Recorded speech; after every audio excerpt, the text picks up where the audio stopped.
Well, good evening and welcome to the stream. We're going to continue this evening with our work on a platformer game, which we're writing following a tutorial, quite a long and lengthy tutorial, which is based on the Haxe Programming Language and Haxe library or framework for developing 2D games. So, we're doing a platformer game.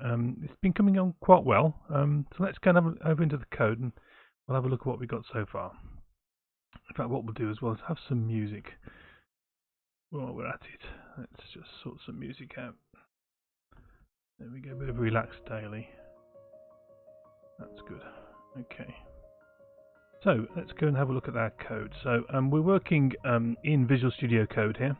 We've got Haxe extension in here, also Lime and OpenFL extensions, which are all kind of being used to kind of power our game. What we just start off by, I'll just build the game and have a look at what the state of it is currently. So let's do a build. Do let me know if the audio is too loud, by the way, and if my voice audio is okay. So here's our game. We're running as a HTML5 game at the moment. Remember, with Haxe and Haxe, we can compile this to a number of different targets, and we've got our player here, which is this character here. He won't run off the end. We're going to have some kind of signposting and things like this for the game eventually. We've got an enemy, which is that red blob there, which is walking around, and we've got some kind of coins to pick up. We've already picked a coin up, and we've got some scores up the top here. So we've got score 20 points, we've got 1 coin, we're on level 1, eventually we'll have a timer for the level, so 300 seconds to complete the level. So we can run along and we can jump. You can see I'm not really good at this kind of game. Okay, we're just going to sit and wait at the top of this block here for the enemy to come along, and I'm going to jump down. Oops, we're going to wait a second until he comes back, and we'll see that if we jump on top of the enemy creature that's crawling in there, then we will kill it and we will bounce. Okay, so there's a couple of things we want to do now. Try and improve that. The kind of enemy's demise is a bit kind of flat and uninteresting, so we're going to cause a little animation there to happen. So when we land on top of the creature, it gets squashed. Brendonius, welcome to the stream. Good to see you. Have some electric elf hype. Thanks for coming along. So we got that, and also when we bounce, on having kind of killed the enemy, we want to put a little bit of control over how far we can bounce. So we're going to kind of have it so if you're pressing C, which is the jump button on this current control setup, we will bounce a little higher than if we weren't. So we could then possibly use the enemy as a way of bouncing higher if we kind of develop our level a bit better than it is now. It's very much a kind of a test level just to get the code in place. Once we've got our code in place, we can use our level editor, which is tiled, to design in as much complexity as we want, and the code won't need to change. We'll just design different levels. Okay, so what do we want to do about our enemy first? So we want some kind of animation to happen. We've already got a death animation here for our enemy. We want that to happen when we can land on top of them. And so the kind of best way to do that is to actually modify the built-in function that all of our sprites have, which is the kill function. Currently, we call kill here when the player is heading down and hits the enemy on the head, basically. So the collision is with the upper bound of the collision box of the enemy, and the player is heading in a downward direction. His y velocity is greater than 0. Remember that y in our coordinate system, our origin is at the top left-hand corner, and the positive y direction is down. So if y is negative, the player is on his way up, and if it's greater than 0, it's on his way down. If it's exactly 0, it's actually not jumping at all, or has just landed. So we've got the player's also got a kill function. Here's the player's kill function, and we're going to do something to that as well, to try and kind of make the player's kind of demise a bit kind of more interesting. But let's start by overriding the kill function for our enemy. So let's just pop into here, and then we'll do an override. I can spell it right. Override the public function kill. Okay. Right. So what do we want to do? We want to make sure that the creature stops. Okay. So it stops still. We're going to play its death animation, which is just it gets squashed, and then we're going to leave it on the screen just for a few seconds, and then it disappears. So it looks like we've kind of squashed it, and it's not doesn't just vanish instantly, basically. So let's set up a few parameters for this. So we've got a function, a member variable called alive. This is part of the sprite. So let's set alive to false at this point, so it's no longer alive. We're going to increase our score. So as you can see at the moment, where's our score amount here? 100 points. Okay, 100 points for killing the creature. So we're going to say that our score, and we're going to increase our score by our score amount, like that.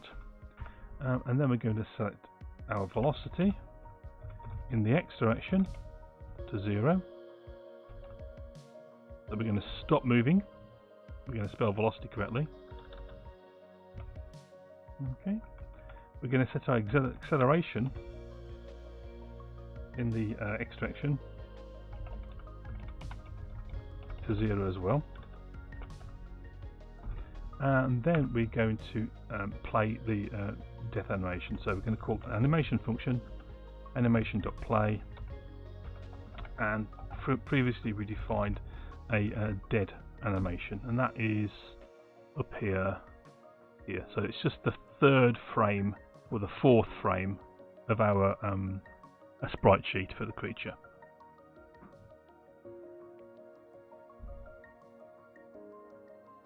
Overwrite the velocity, yeah. Overwrite, you're right, thank you very much, Randonius. Override. There we go. Right, at that point, we want to set a timer up. So we want to kind of leave the creature on screen for, say, a second at 60 frames. So let's do that. So we need to set up a new flicks timer. So we have a timer object we can create, and here we need to call the start method on it. Okay, so what the start method? So it has a time. How long is it going to last? So that's going to be 1 second. That's a float, and then we need to call a function when that timer expires. Okay, so that function, we can create an anonymous function to do that. That function like that, and that function should, what should it do? It should set exists to false. That means it will disappear from the screen, and we'll set visible to false as well, which will also make it disappear from the screen. Okay.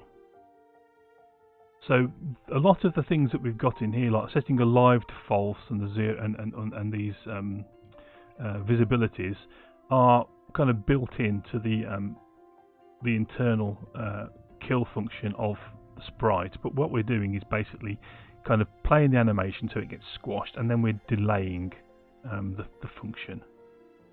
So we did that, delaying the end of the function by slipping into this timer. Here we need to also then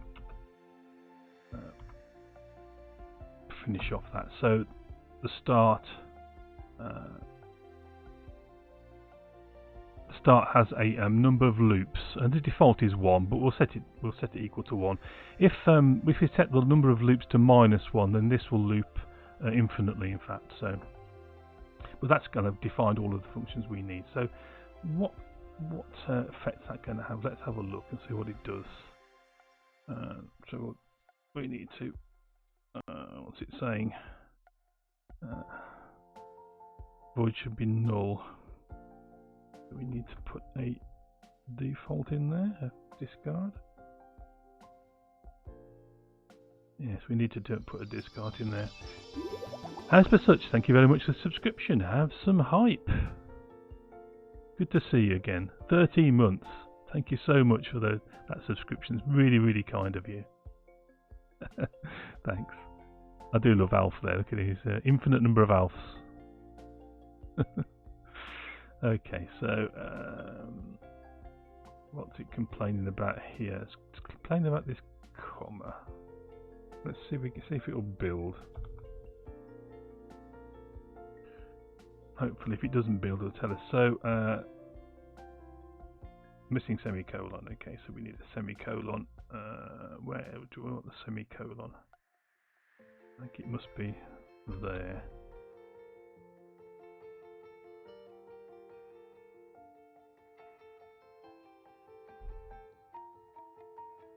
Yes, and that shouldn't be a closed bracket, should it?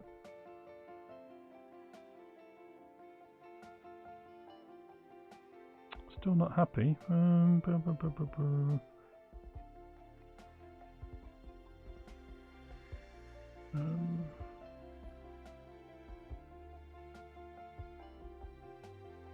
it doesn't want that then.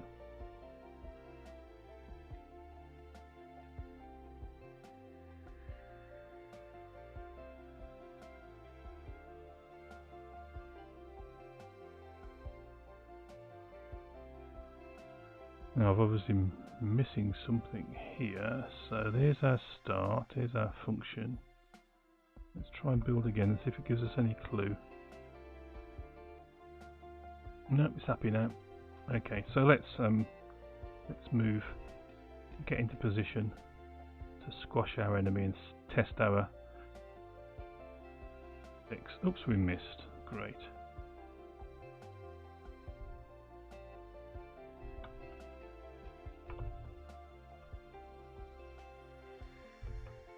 There we go, it gets squashed and then disappears. That's a bit more satisfying. We're going to have some sound effects eventually. Cody Bear, welcome to the stream, good to see you. Thank you for joining. Have some Electric Elf to welcome you in. So yeah, we got our death animation for the creature there, so that's a bit neater. And so we'll have some sound effects eventually, because it's all very quiet at the moment, but I'll sort that out eventually. Don't want to close, I just want to close this one. Thank you. Okay, so what next? Well, the other thing that this is still complaining. What's it complaining about? This is what we had last time with Visual Studio Code, and I always get a bit confused about why it thinks there's something wrong. I'm getting no help. I don't think there's anything wrong there. The other thing I mentioned we might want to do is that when we kind of land on top of the enemy. You like the bounce a lot too, yeah. I like the bounce. I like the bounce as well. So what I think we want to do is have it so that we, as players, we can control how far we bounce when we jump on top of the creature, like that. So let's go over to our player object.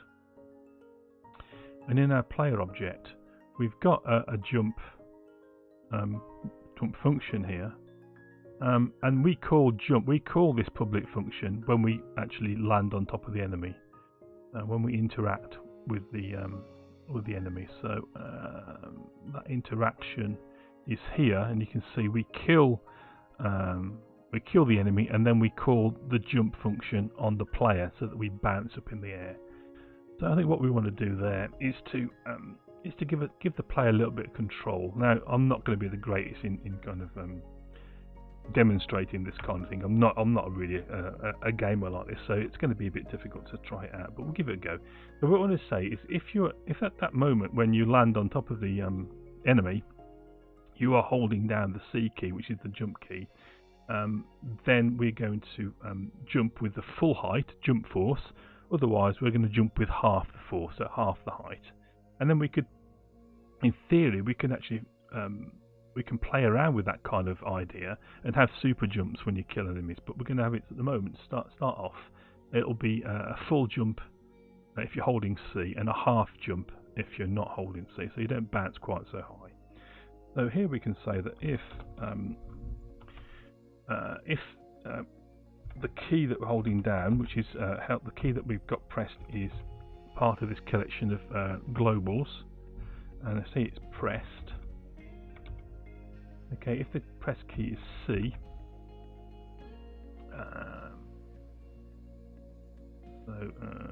key pressed.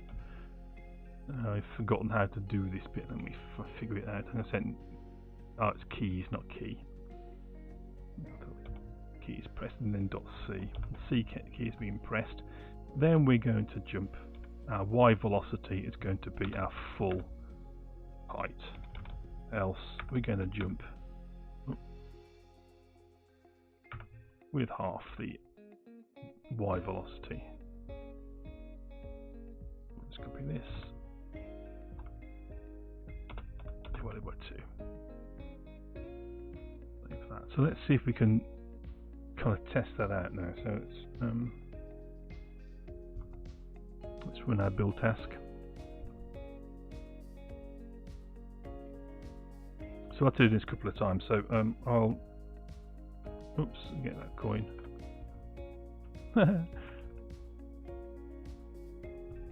Jump up here. I'm going to stand on the edge. And this time I'm going to jump down without holding the C key down. So when we jump down, we should bounce a little way. Oh, we missed again. Let's see if we can. There we go. So we jumped about 2 blocks in height that time. And then we'll run it again. Eventually we'll be able to respawn this. It's not we haven't got the respawning. That's coming up in a bit, I think. We'll set some kind of count of lives. Come up here, position ourselves in, and this time I'm going to hold the C key down as we jump. Oops. And I got killed. It's typical, isn't it, when I'm trying to show something? Let's give it another go. Control Shift B to run our build task. So how is everybody this evening? How's lockdown going for you all? We're starting to have some measures in the UK to try and ease it, but it's a bit confused at the moment. None of the measures actually affect me. I'm going to be staying very much as is. Okay, here comes the creature. Oops. I think we'll just gloss over that bit for now because I don't want to hold this up. We'll test it out a bit later on. But anyway, you can see that we only jumped the half jump, and then if I'd been holding the C key down, we would have done the full jump. Okay, so the one thing we don't do at the moment is to drive to your new house to bring the bins in. Poor owner has left all of the bins full. That's terrible, isn't it? Original Jerk, welcome to the stream. Good to see you. Have some ALF, electric ALF pipe. You go back to work tomorrow after 6 months. That's going to be hard work for you. But you're going to be staying home anyway because your office is shut. Well, yeah, I mean, I'm working remotely. And I don't intend to go back into the office this year, to be perfectly honest with you. I think it's just too risky in terms of public transport. UK public transport capacity is going to be 1/10 apparently of what used to be available. So rather than trains being packed, it's going to have social distancing within railway carriages, which mean I can't see them being more than 10, 15, 20 people at most per carriage, where there's normally kind of many more than that. So I'm not going to risk travelling, so I can work equally as well remotely. In fact, it's going to be my new normal. I think I'm going to just work from home forever if I can get away with it. That's my plan anyway. Okay, so we want to make when the player gets killed a bit more kind of interesting. The moment we just vanish, and it needs to be something a bit more than that. So I think what we'll do, we'll have we'll try and have everything kind of stop, all movements stop. Maybe the camera will shake a bit, something like that. I don't know. Anyway, we'll just kind of jazz it up a bit. So Cody Bird, you said that found out today the members of our team who are furloughed have been extended another 3 weeks. Another member is now on holiday for 2 weeks, so the team is down to 2 from 5 for the next 2 weeks. Yeah, we've had extra people furloughed as well. And obviously that furlough has been extended to, is it June? No. So yeah, difficult time. Luckily, none of, as it stands, none of my team have been furloughed. So I'm still at full force. So that's good. Original Jerk says you originally drive for or occasionally cycle. It's cheaper for me to pay for a permit for your car park than it is to get buses every day. But then again, you wonder how many companies now they have proven they can do remote work will make it the norm. Absolutely. And I really, really hope that happens, because we could do with stopping people having to travel into work if you don't need to. A lot of companies that say they resisted the whole idea. You can't possibly work from home, it never worked, and now everyone's working from home. And actually, not only has nothing changed that much, but everything's cheaper. Our company is putting things like interviews and assessments online, and they're saving kind of tens of thousands of pounds about hiring venues to do interviews and assessments. So it just makes sense. The new kind of digital norm. So yeah, absolutely. Cody Bed, you're already full-time remote. Yeah, okay. The execs are now considering massively expanding it due to everything continuing to work. Yeah, things didn't stop, did they? Nothing stopped. At least in my company, and obviously your companies as well. The world didn't come to an end. So yeah, and I think we could see, a lot of money being saved by not having expensive buildings. Obviously, the economy is going to be wrecked by the time we come out of this crisis. So saving money is going to be a big thing, I think. The only kind of downside about remote working is I'm using my lighting and my electricity and my heating, and the company's not paying for that. But to be honest with you, I couldn't care less at the moment. So he says Cody Beard says it's pretty funny that they had just spent a load of money redecorating one of the offices. It's been empty since. We bought a new building, leased a new building in the centre of the city, and now it's kind of been empty, as you say, empty for 2 months now. So yeah, is it necessary? Okay, so we want to have some kind of flag which is going to say that everything's paused, so all our animations and things will pause during the player's death. And we've got a location where we're kind of keeping scores and things like that, so we could actually have a little variable in here. So let's set a public static variable which is going to be paused, and that's a bool. And we'll set that initially to be false. So we're going to be able to read this this variable and know that when that's set to true, that we want to pause all kind of animations in the game. That's we'll do that. Okay. So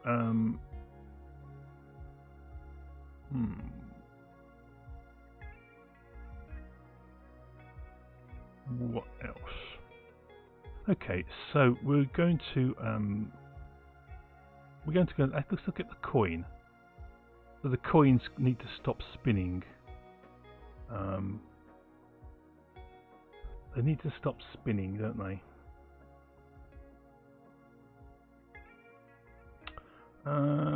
So let's go to the update function for coins.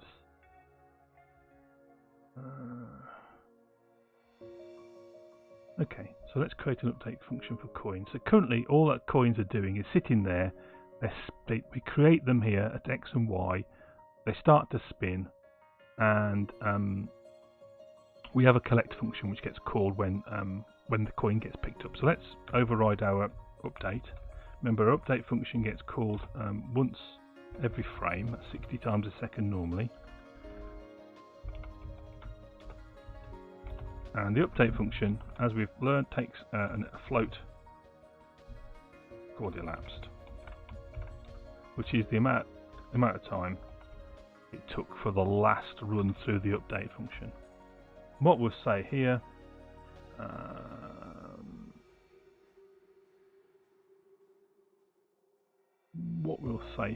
is if it's not paused,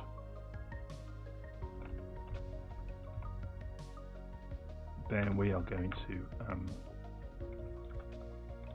call the super function of that super update, or the base method. Okay, so that'll set us up.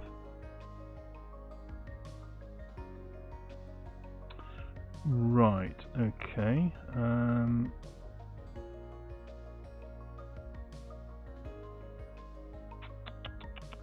Okay, so let's go to our enemy.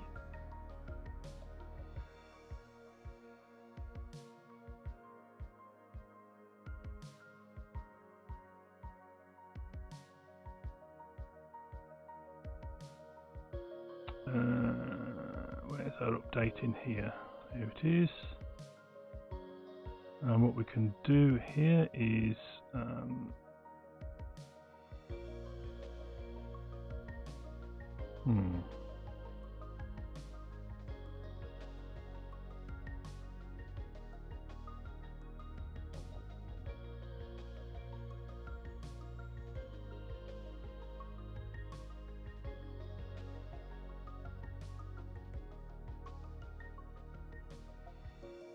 so we only want to move here, oops, if we're not paused. So we can say if not reg.paused, then we're going to actually do that move.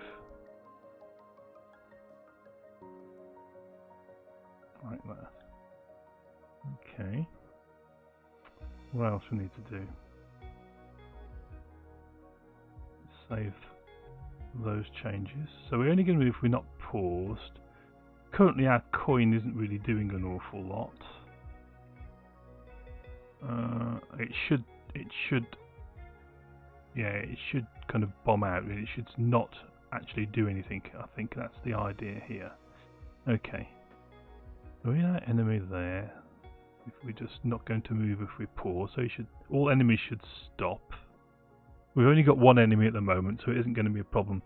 The pudding. No pudding. Don't get dropping any any pudding here. Welcome to the stream. Good to see you. Have some hype. Were you trying to put original joke? Were you trying to put in a link there? You can claim up to £6 a week back from HMRC without triggering a threshold for additional info if you work from home and it wasn't your norm. It's interesting. No, it didn't come through. Let me I will set you up as a VIP, original jerk, but I won't do it just now because I'll just distract me what I'm doing. But I will remember to do that. What you can do is post that into Discord if you want. If you want to join Discord, I don't know if you're in there. If you post into Discord, then I can repost it into the chat. But that's my Discord channel. Okay. Right. What's the next thing we want to do?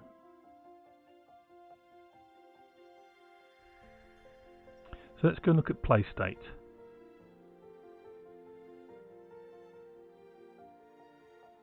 Right.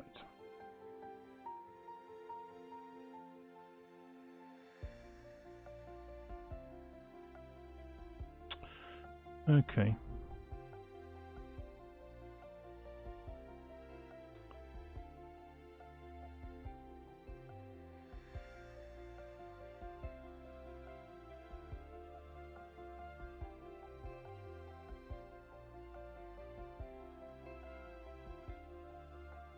Here what we can say is if the player's not alive, not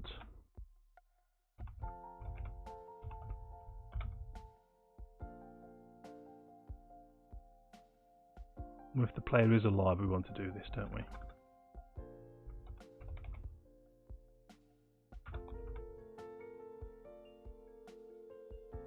Let's do that.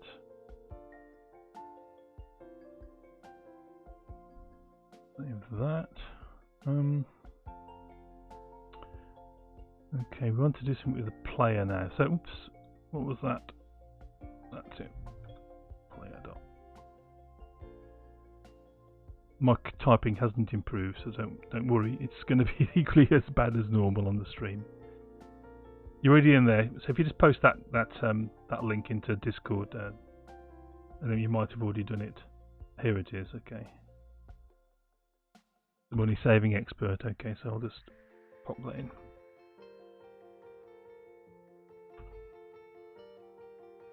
So if anyone's interested, that's the link that the original Jerk was talking about. Okay, right, what we need to do here. So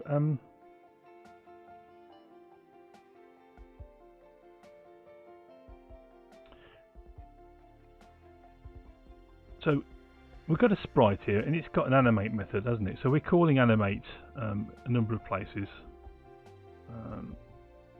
in our player.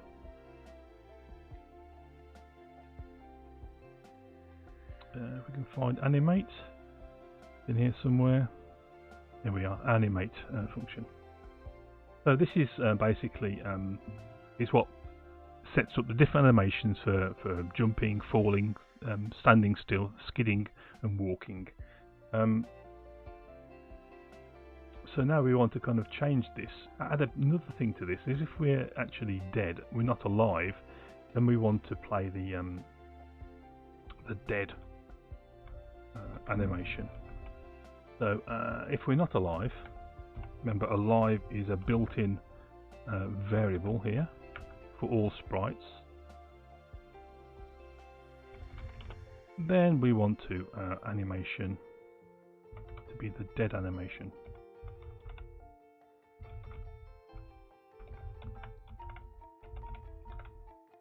That should play that. Okay. And then we've got to, obviously, if the enemy kills us, then it calls the player.kill function. So we're going to want to override that. So let's do that. Let's do it here. Override public function. Kill. So let's think about what we need to do there. We need to do the same kind of things as we would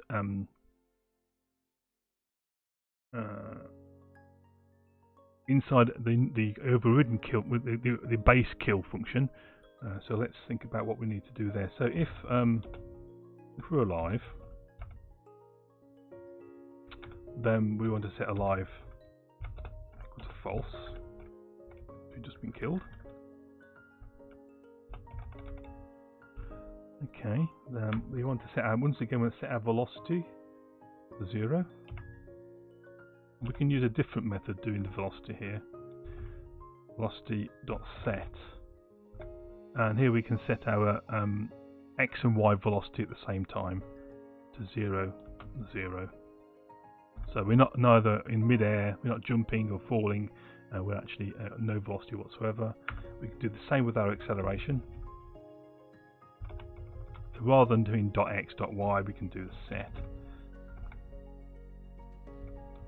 There we go. So we've got no acceleration in the x or y directions. We're going to decrement our lives.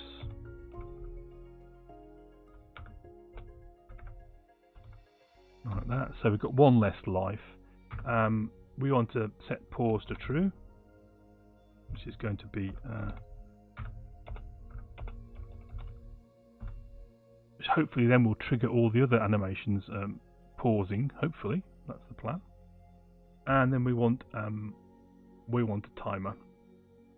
So it's similar to the way the enemy kind of was squashed and stayed on the screen, then vanished after a second. What we're going to do, we're going to bounce up in the air. and then we're going to respawn if possible. Okay, so we want a new flexor timer.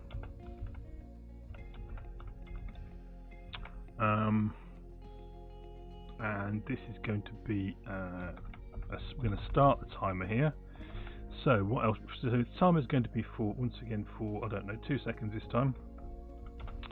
And we need a function with a discard. Okay. Remember that 1 on the end.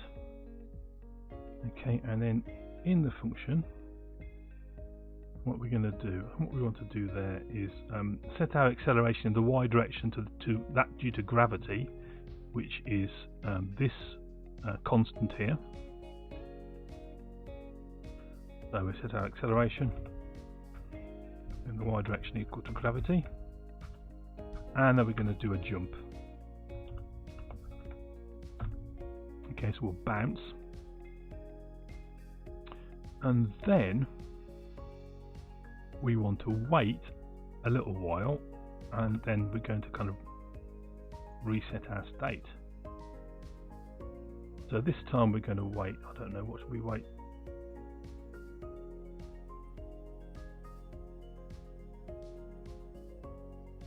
Six seconds.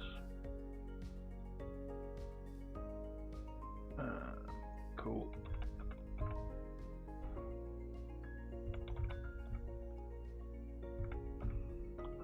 We're going to call, reset state.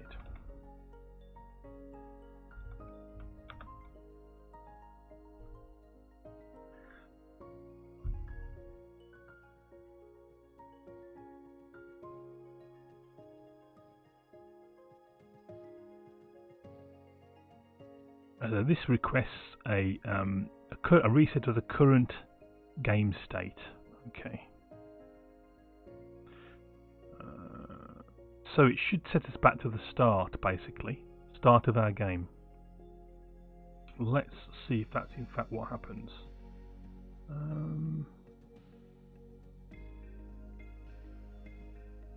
Okay.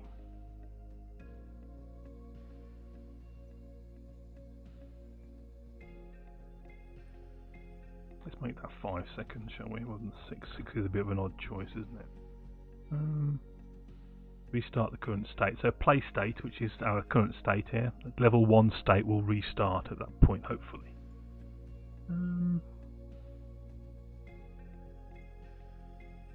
So the only problem with that is our we've set our pause to true at this point, but we want to restart the game, don't we? So we'll have to go back into play state, and on creation of the play state we're going to need to set pause to false. Let's do that right at the start. Oops.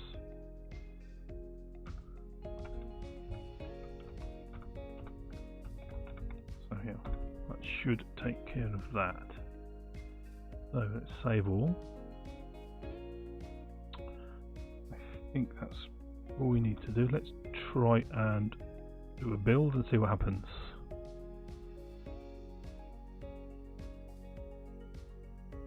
Okay, so now we want to deliberately die, don't we? Get that coin.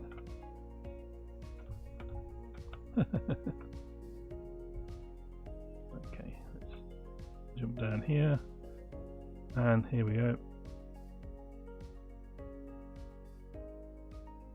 Okay, and we respawned.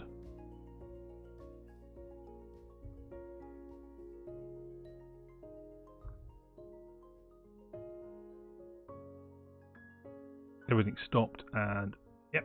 So that's kind of what I want. But let's have a bit more drama than that. So in our player kill now, interestingly, where do we control the camera? Here we control the camera here. Look, with Flex G camera. So I wonder if we go in here and look at our kill. If we're not alive. let's see if we can shake the camera.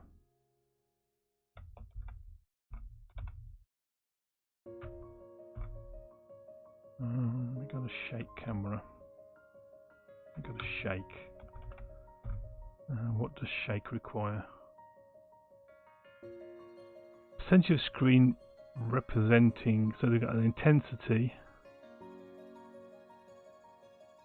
So it's 0.5. We'll take. I'll tell you what. We'll take all.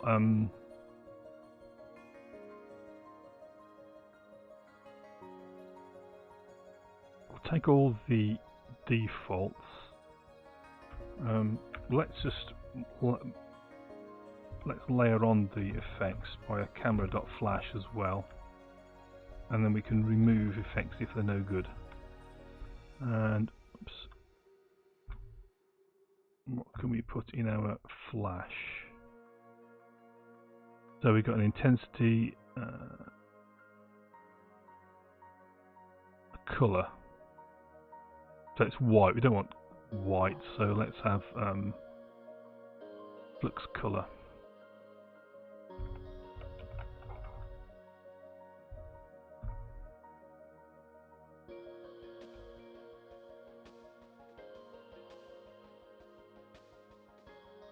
Colour.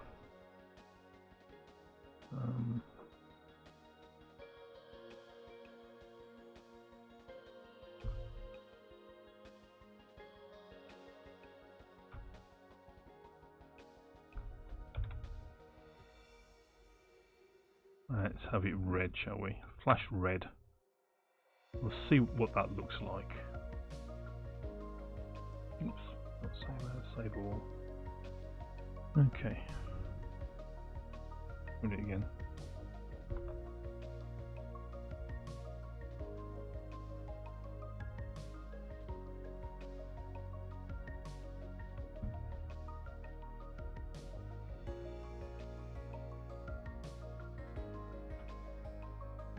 It's shake. I think the red is a bit much, so let's not do that bit.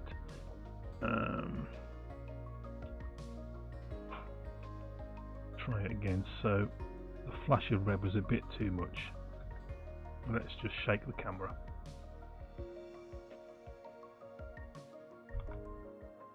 We will have a sound effect as well, so probably flashing the red flash is probably a bit over the top. Okay.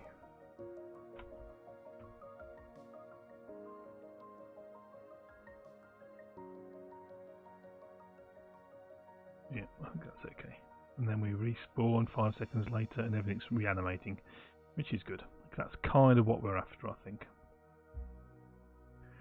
So the other thing that we need when we fall off a cliff into the void, into an abyss. Let me just start that again and I'll show you the abyss that we've got. We also want to have the kill. At the moment we just drop off the camera, our player just kind of drops off and it won't respawn. Pardon me, let's try again. Up here. Here, if we go on here, we plummet off here. We need to actually, we just drop off the screen.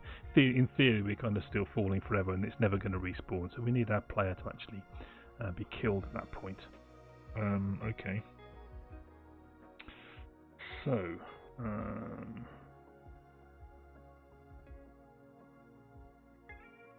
what can we do? So we want to basically keep track of our Y coordinate, and if it's off the bottom of the screen, we want to call the player kill function we've just written, which is this one here. Okay. So we need to keep track of our Y coordinate.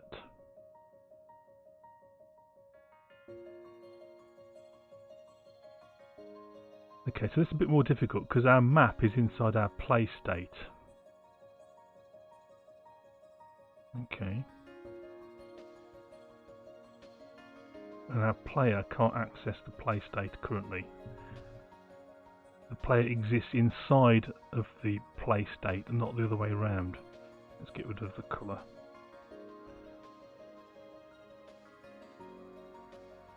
Okay.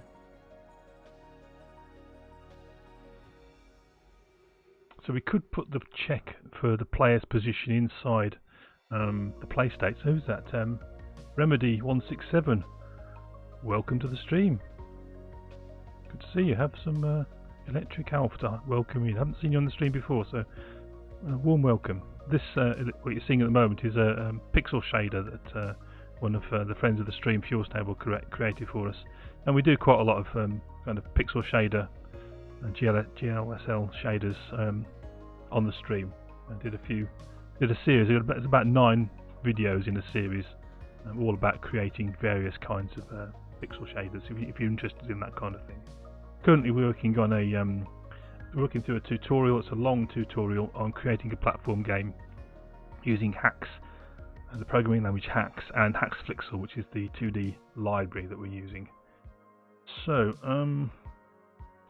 so we could implement that in PlayState, but that's not very encapsulating, is it? We want to try and follow some kind of programming principles here. So we could inherit an instance of PlayState in player, but once again, that's a bit, yeah, it's a way we could do it, but I kind of don't feel that's the best way.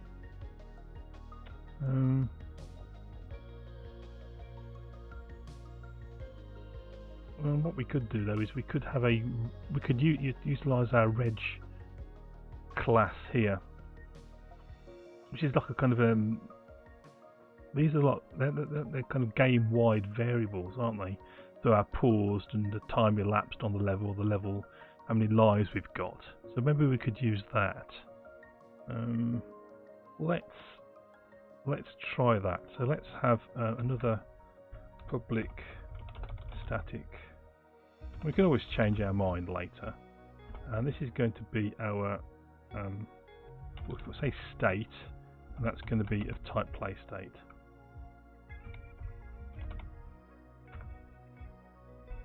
Okay. And so we can go off. We save that. When we create in our create function for play state, as soon as we've got created it, we can go and populate image.state with that instance. Okay. So we can access the play state and the public objects from anywhere we want within our game now. So the public variables on play state, so the map, the item group, the enemy group, player itself, player sprite itself is now accessible. Fuel Stable, welcome to the stream. Thank you for the subscriptions. Very kind of you. Good evening. How are you? 7 months. Thank you so much for that. It's very, very encouraging that you've resubscribed. It's a big boost for streamers to have resubscriptions, and as per such, and yourself has subscribed today. So thank you so much. Okay, so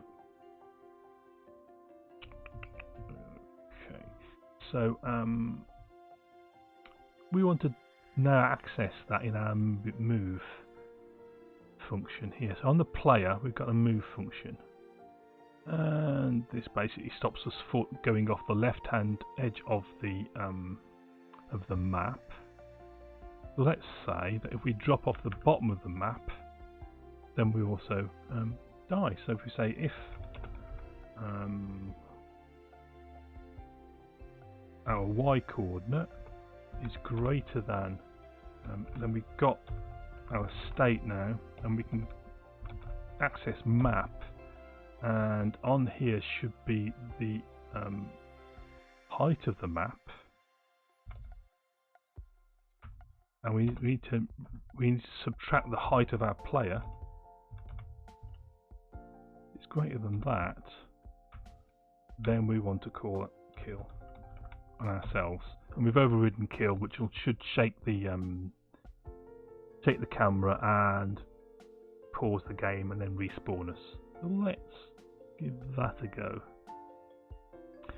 quickly check. So yeah, I think that's okay. Let's put a comment in.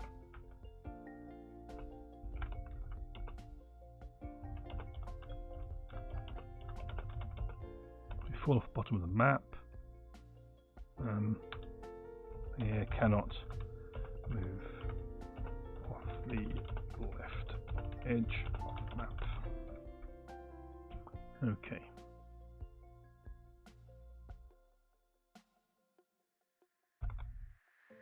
Let's try that.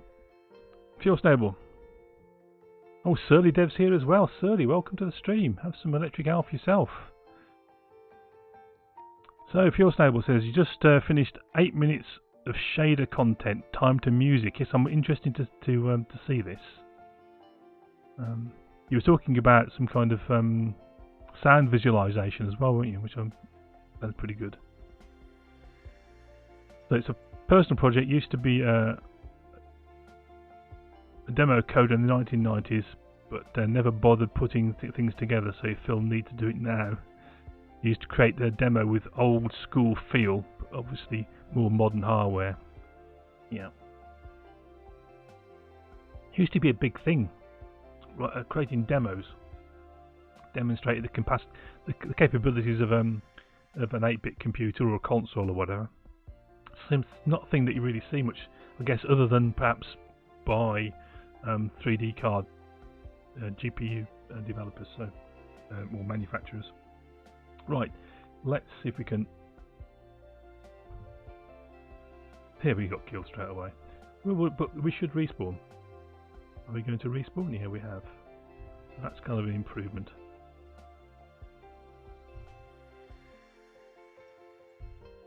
So now let's jump. Let's fall off the edge of the cliff. And it shakes the screen. We jump down. And we should respawn, and we do. Of course, we can respawn currently.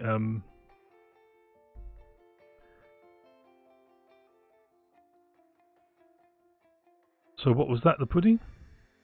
The screen shake's cool, yeah. We should be able to. Oops, God.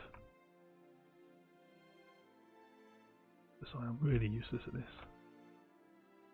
We should be able to just drop and kill the creature. If I can time this correctly. No, I can't. There we go. We've killed that. Because what's happening here, we've been killed so many times, we're actually going to go into negative lives. We haven't done anything in terms of... yes, now, interestingly,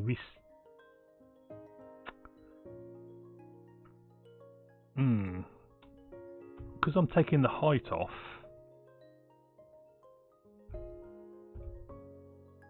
we actually freeze with half. I think we should fall all the way off the bottom, don't you? So let's fix that. So I was subtracting the height here. So let's not subtract the height and see if that makes it any better. Because I don't like the fact we were kind of poking up above the yeah, you do kill it. Yeah, the pudding. You do kill enemies by jumping on top of them. Yeah, but not all of them. We're going to introduce different enemies at some point that you can't just jump on top and kill. So we're going to have different types of enemies. We've only got one enemy at the moment. So we're going to kind of generalise our code. We're going to have a base enemy class and then have some different types of enemies that we can kind of subclass from that. Let's try it with this change where we don't subtract the height. See if that actually looks any better, because I wasn't quite happy that we seem to just stop. Pure Stable, have you played Braid? In your humble opinion, an amazing platformer. Get the point. It's one build on stream, but still, Braid is pretty cool. I don't. To be honest, I don't really play this kind of game, so that's the problem I've got, in that I don't have an awful lot of experience actually playing games, but I just wanted to write one. I think that's better, isn't it? Yeah, I like that better. Okay. So So we've got enemies killing us. We've got falling into bottomless pits killing us. We should actually we kind of set up ourselves with a timer here, a 5-minute timer. So we really should be run out of time, shouldn't we? So we're going to tick the time down for a start. Okay. So the play state is basically our level. So this is all the state associated with our level. So what we want to do in here is to control time running out. So if you'll notice, Braid had the theme that you could always rewind the time. So he thought it makes it easy to land in the perfect jump, but this will never get hard, but he was wrong. Cool story and a puzzle design. So I've actually ordered a book. It's supposed to be a computer game design classic. It's called Game Design Theory and Practice, and I'm hoping that's going to turn up in the next week or so, and I shall read that and see if I can get some tips on designing a good level, because my kind of my level map is just very, very basic. If we go and look at the level map we're working with, it's just a test map really, so this is it. So it's just got a few platforms, some coins, and an enemy. And we're going to have some more enemies. It's got a pit. It's got, there's going to be a level exit here into the next level, and it's got these objects. These object layers are what we're really kind of working with. Once we kind of design, once we get our code written, we'll be able to design new maps. And I've got some nice graphics. This is very kind of boring really at the moment. So we're going to have, a mid-ground. I think it might have a mid-ground tonight if I get the chance. And we're going to have it so that your level design is really kind of divorced completely from the code. So we'll just design levels and they will just work. That's the kind of plan. It's a bit grandiose as a plan, but we'll see. It might work out, you never know. Right. What can we do now? We need to have a timer here, don't we? We need to update the time. So let's have a function.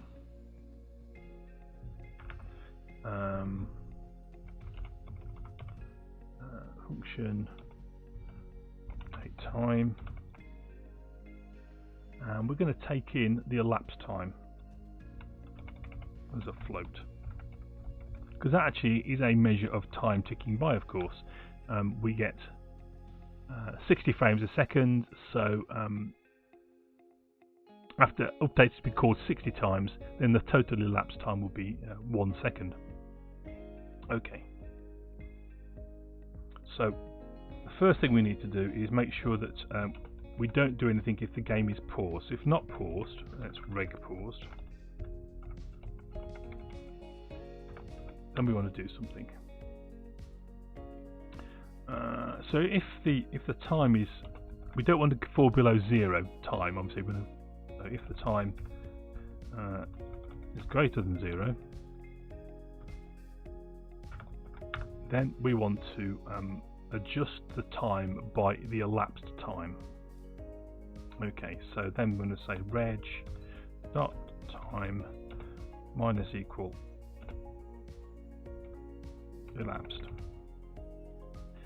Otherwise, it's going to be equal to 0.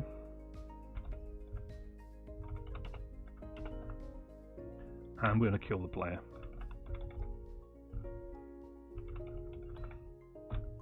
Okay. That means that we're going to after 5 minutes, and testing this is going to be a bit tedious, but after 5 minutes we're going to actually run out of time and be killed.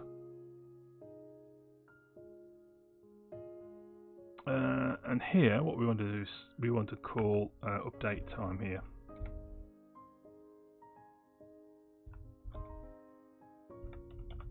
Did I call it update time? I did. I misspelt it. Function. Update time, and we'll pass elapsed into it.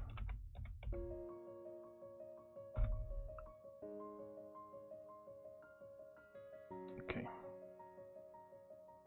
So this elapse is what's what they call delta time. It's the number of seconds, the fraction of seconds that elapsed in the previous run of update. And currently the game is fixed to running at 60 frames a second. So each of those elapsed times should in theory be a 60th of a second. Right.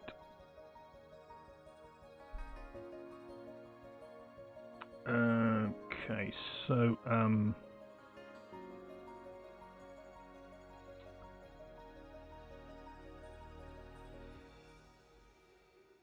one thing we must do is if we kill the player, then the time, it needs to have another 5 minutes, doesn't he? So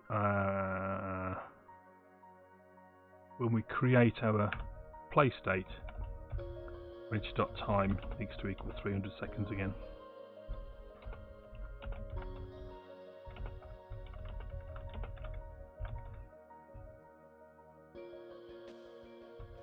Okay. Right. We've got some reds there.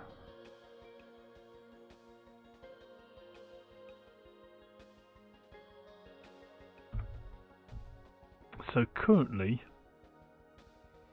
time is integer. Does it need to be a float?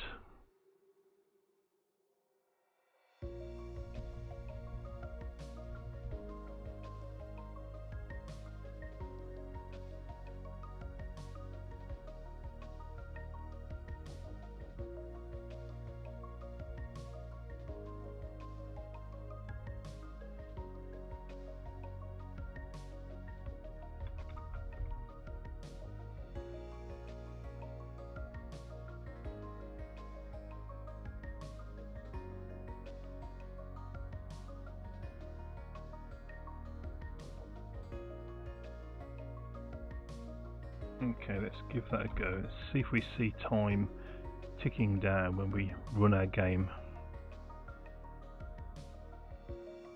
Yeah, it's going down. So, I don't know if we've got anything to read in chat. Let's have a look while we wait for 5 minutes to pass. Okay, so Phil Stemple says, you also bought 5 board games today. Hope to play them as soon as the virus thing calms down. So what games did you buy, Fuel Stable? I'm quite interested to know what games you actually purchased. And have you thought about playing games online? I don't know. You can play this kind of board game simulations. Not as good as playing in person, I know that. So what did you buy? Let's have a while we're waiting. Let's collect some coins.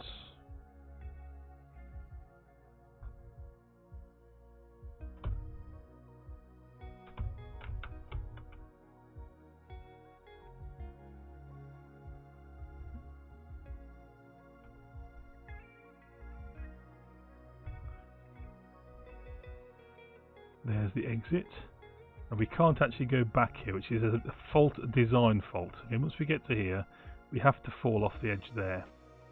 Okay, which is a bit of a problem. You notice the time reset though when we respawn, so that's good. So what I'm going to do, I'm going to reduce the time just for one run. So what we'll do, we'll set in here, we'll set it to 30 seconds, and hopefully that should let us test that aspect of the game running out of time. Fuel Snow, we'll see you bought Blood Rage, Minara, Res Arcane, Viticulture, and Wingspan. So I've not heard any of those. That's interesting. So what kind of game are they? They're competitive games, cooperative games? They're worker placement? What kind of things are they? Or is it card games? There we go. 3, 2, 1. At a time. Dead. Fall off. And respawn. Yep, so that's working fine. Okay, good. Let's put that back to 300 seconds.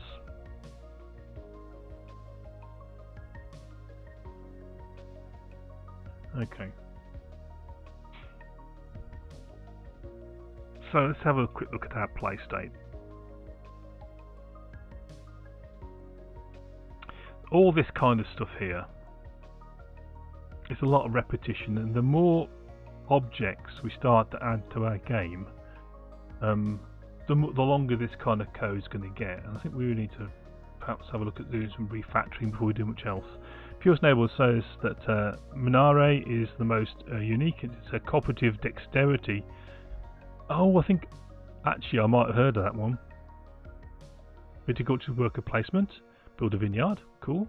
Wingspan is an engine building with a bird theme. Blood Range is a weird mix of Euro game and American game, a battle game. Okay, interesting. I've got. If I could kind of spin my camera around, you'll see a whole load of games I'm looking at here. Many of which I never get to play. What have I got? I've got Near and Far, which is a game I'd like to play. Fury of Dracula, that would be good to play, but I've not actually got a chance to play that. Some of my favourites, obviously Pandemic, Thunderbirds, that's really good. Alien Frontiers I like. Mysterium, that's a really good game. I've got Star Trek 5-Year Mission, which I've not played yet. Betrayal Legacy, good game. I've got Escape from Colditz from my childhood, I've not even cracked that open yet. I've got several. I've got Betrayal at House on Hill, which I like. Elder Sign, which I like. Pandemic Cthulhu, which is okay. Legend of Andor, like that one, that's good. What else? Roombound, it's okay. Yeah, and I've got some Sherlock Holmes games as well. I've got 221 Baker Street, and I've got Consulting Detective, and a few other kind of Sherlock Holmes style games which are fun. So yeah, I've got loads of games here I'd love to play. You like Near and Far as well? Yes, it's a nice little game. I've only played a couple of times, and I'd like to play a lot more. It's got a lot of maps yet to explore. Okay, so let's think about what we want to do. So here we're colliding.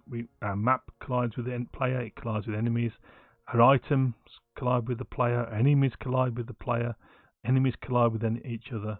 And we can imagine we're going to go on adding more and more and more stuff. And then we've got these functions, collide items and collide enemies, which we're defining through more and more of that kind of stuff. So what we could do with doing really is try to kind of simplify that a bit. So let's think about what we can do. So what I think the kind of thing you want to do is saying, well, is the player? We'll set it up so the player can collide with any number of things, and then we're going to say, well, what did they collide with, and then do something different based on that. So that's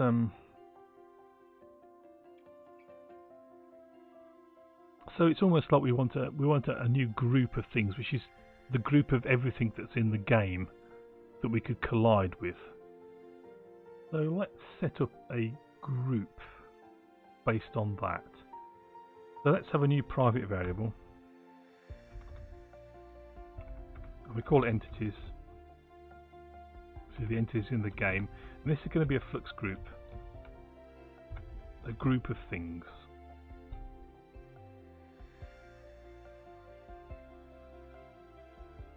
Let's save and see if we've got that. Over to var there.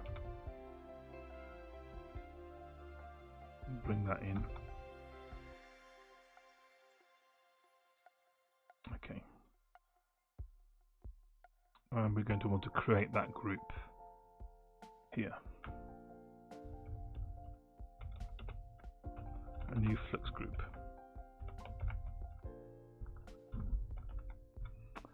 Okay.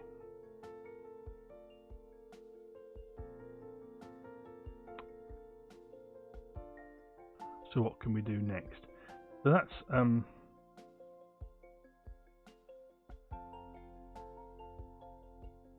so we should be able to add virtually any object to a flux group. These are typed groups this sort of type sprite or type enemy, whatever, we should be able to add what we want to here. So we can have a variety of different types of entities in the game, which then we can define kind of a common collision strategy with. Okay. So we're going to need to add our entities, just like we add everything else. So add. So we're just adding that state to the game, really, there.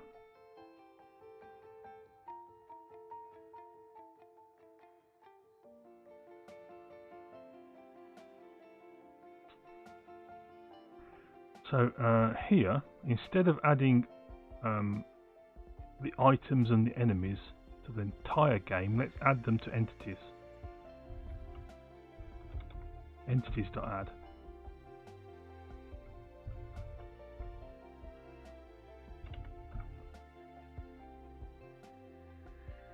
Okay.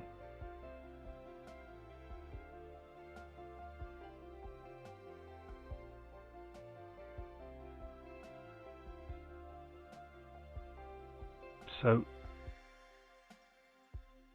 we should everything should still work basically, shouldn't it? If we run this now, it should just carry on working. So it's quite subtle what we've done so far, but the next bit is going to be the major refactor. So we should be able to collect coins still. We can. We should be able to kill the enemy. Oops. Let's wait for him to come back.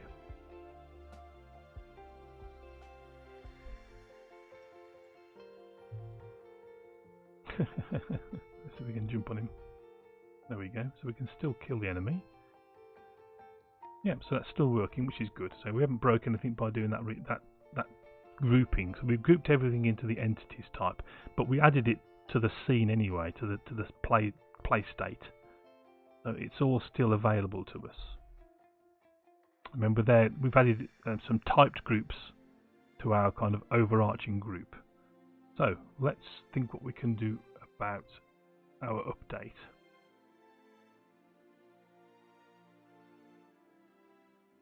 So we still need to do that and that. Let's move this one up a bit. Okay, so the enemies still need to collide with enemies, and players still need to collide with the map. But we can do everything else. So what we can say now.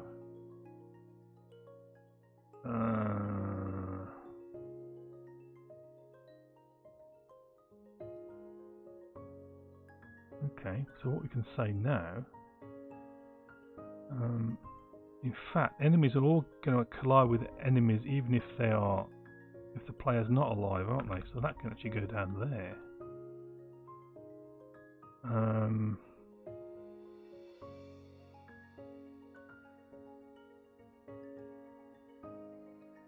And the collision of enemies, that's actually can be entities.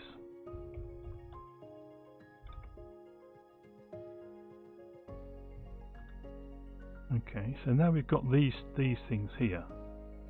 So what we can do now is we can say, well, if the player collides with these things, we can kind of pull that out and have a generic callback here, which then can figure out what kind of entity, what kind of object was collided with. So let's do that. And these are overlaps rather than collisions as such. So what we can do is we can pull one of these out, and we can say in here, we can say if this is going to be entities instead of items. Entities. And we can have a collide entity method. What we'll do is comment these out for a second.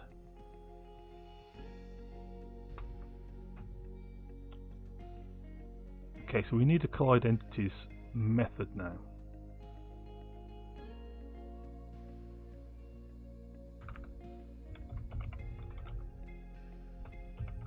So let's create that. Did I call it collide entity? I did. Collide entity.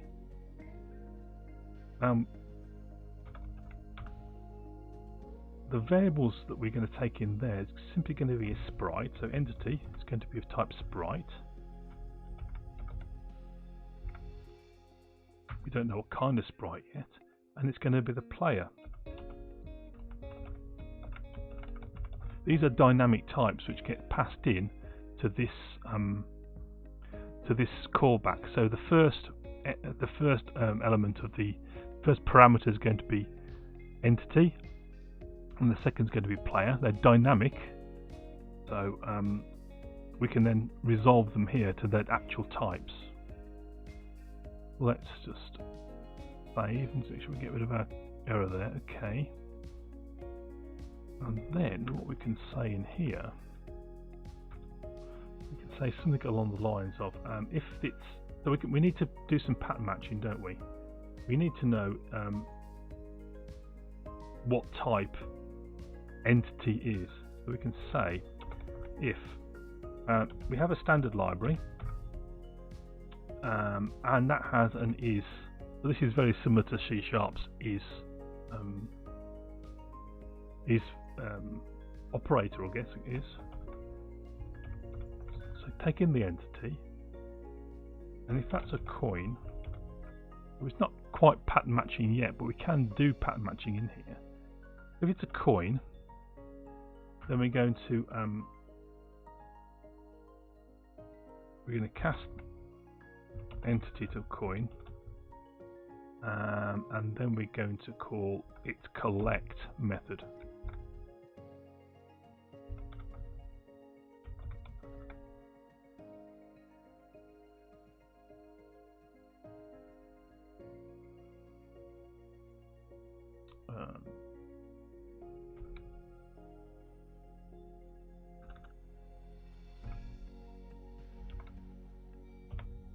Should have a collect on here now. There we are. That's better. And then we can repeat that. We can say if it was an enemy,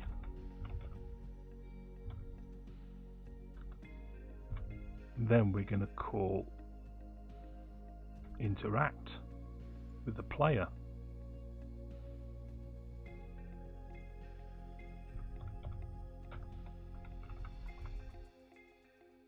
Okay, and then we can lose these methods here.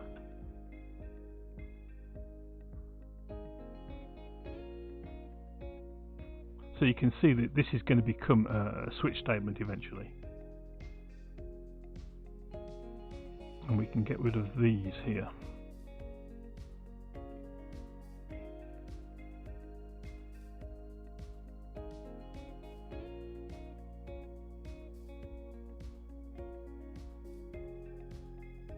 Okay, so let's run this again. We've got a reg squiggly somewhere. Go onto this.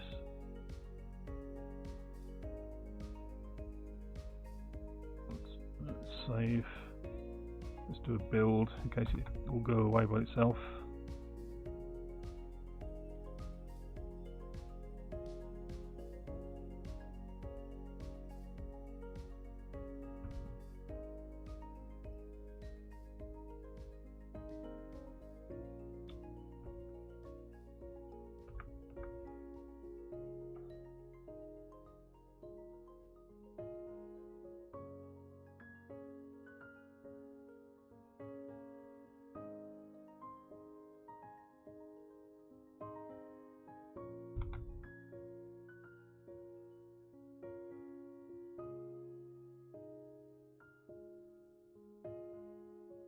I think it wanted another bracket there, doesn't it?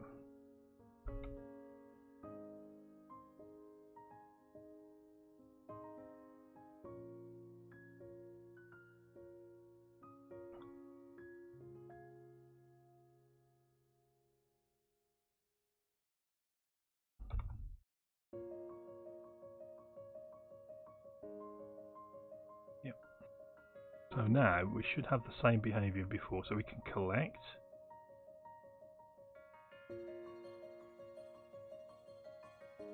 And we can kill. And we're still interacting with the map correctly. Need to have a big running jump there, I think. Oops.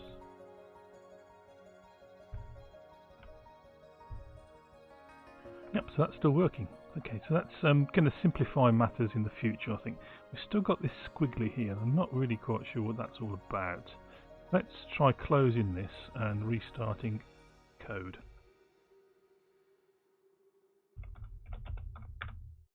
I had this last time with red underlines and no exact reason why they should be there.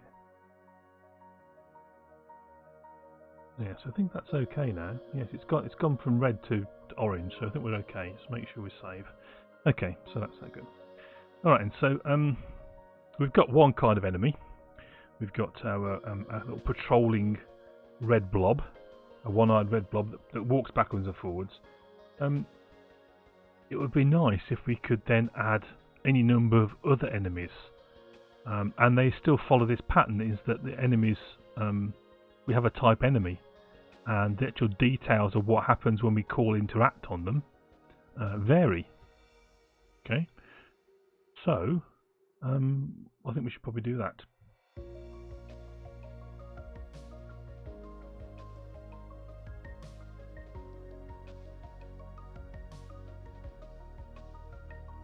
Right, okay, in enemy.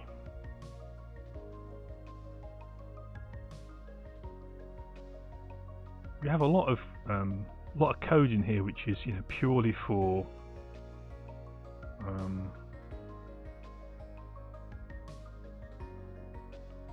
this enemy, isn't it? Really. So what we want to do is to have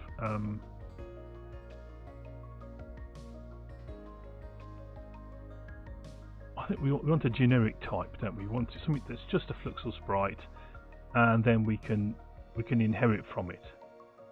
So what I'm going to do, I think,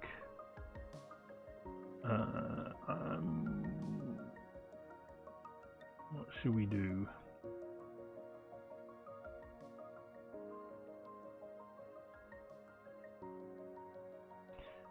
We need to kind of pull a lot of this stuff out.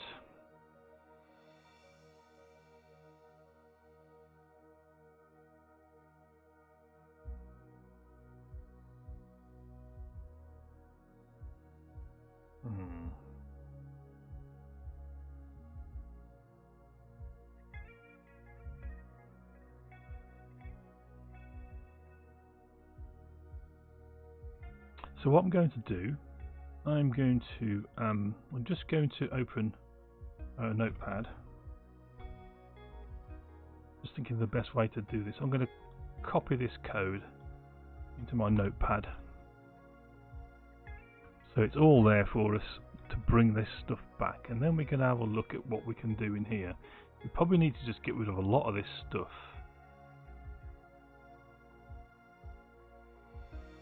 Okay, let's think.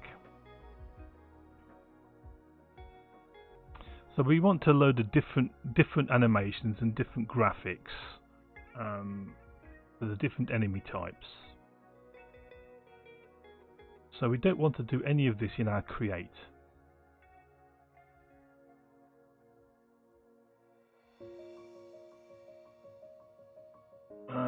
We want to set our direction.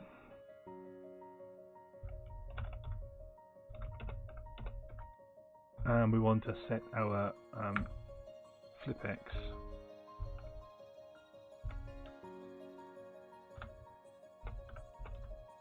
In here.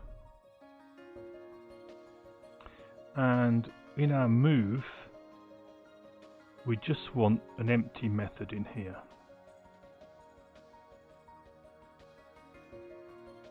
Because how our enemy moves is going to be part of its uniqueness. So we're going to create an enemy that doesn't move, basically. This is a patrolling enemy. We're going to create one that doesn't move. So, okay, what's the best way to do this? Okay, so we've got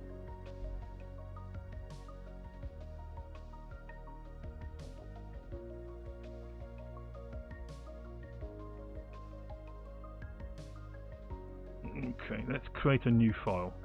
This is going to be an object. It's going to be called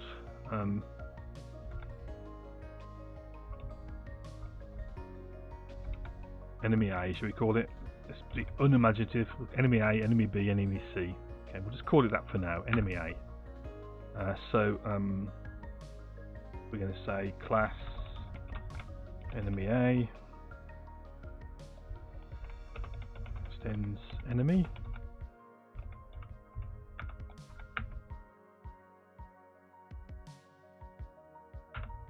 Okay, so this is where we want to go back for the code that we had before. Let's just have a look in at enemy again. So we don't want to assume walking speed or score amount. We'll copy those out. Okay, and for enemy A, we're going to have those as constants. This is going to be the patrolling enemy. So we're going to replace. We basically just refactor into that our little red patroller is going to be this enemy A, which is actually the name of its graphic. We go and look in the reason why I called it enemy A is because its graphic is called enemy A. So if we look in here, see this is our little beastie that we're dealing with at the moment. Okay, so we want a constructor for this. So we're going to have a public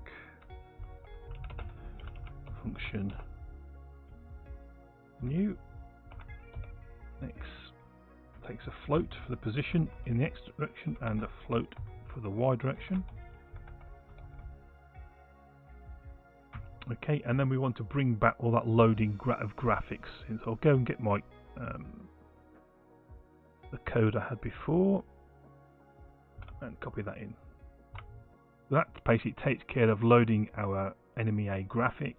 It calls the constructor of the super function, which is the obviously it's going to be enemy in this case. Sets the collision box, size of the collision box offsets it as normal. Okay, so that's exactly what we wanted. And then it's got a move. We want to override move, don't we? Because its move was this.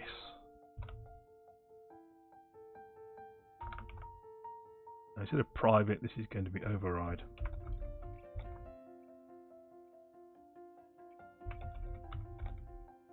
So this means it's a moving enemy.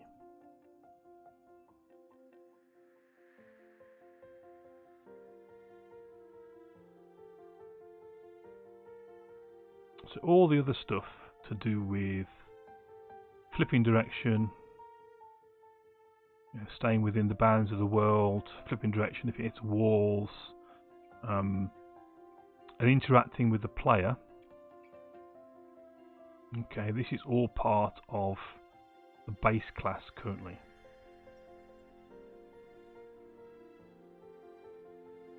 Okay. So let's go over to our play state. No, not play state, it's level loader, isn't it? Where we load our, so that's in the utils. We load our stuff about enemies here. So currently we need to load enemy A here, a new enemy A, rather than enemy.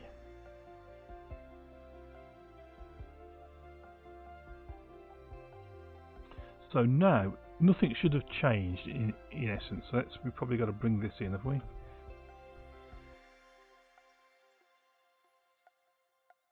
Right, probably need to build. Try and build and see what happens.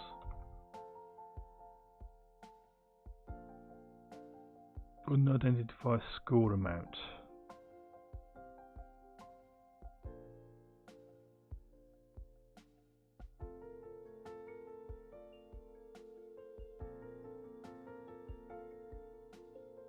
I'm going to use score amount there.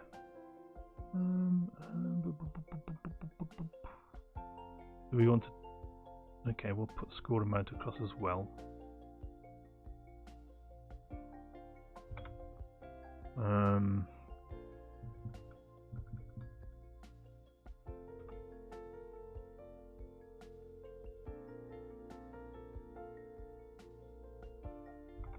That build now. top not found enemy A. Level loader.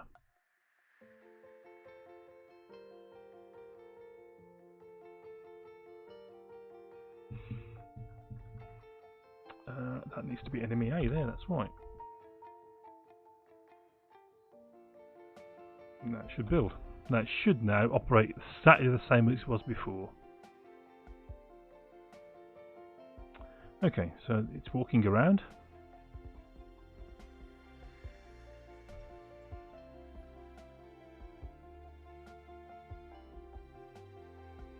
And it kills us successfully, so it's obviously still working. Okay, so that's good. So our refactoring is working out quite well so far. I'm not quite sure why level loader's still thinking it's got an error in it.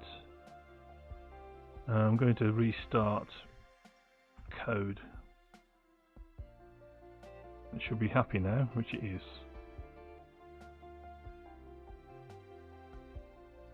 Yep. Okay.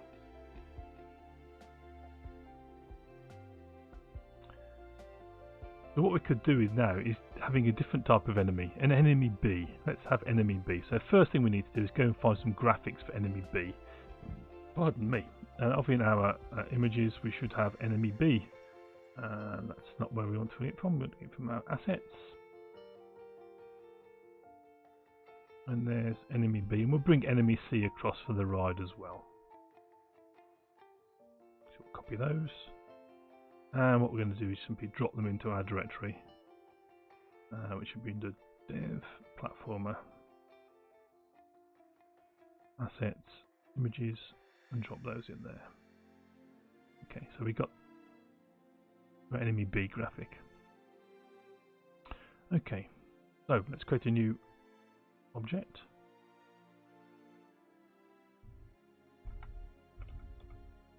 Enemy B. Checks. Okay, so this is going to be class enemy B extends enemy.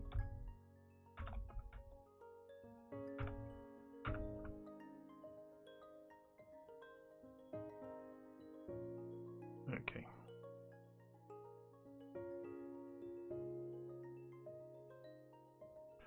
So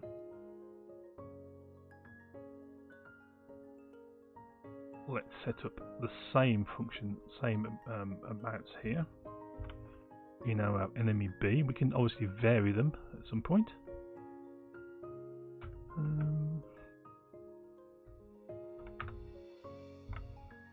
And we've got to have a constructor, so public function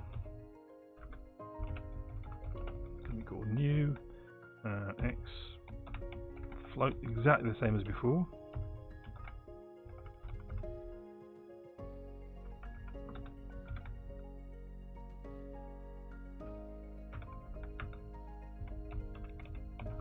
Call the superclasses constructor as well.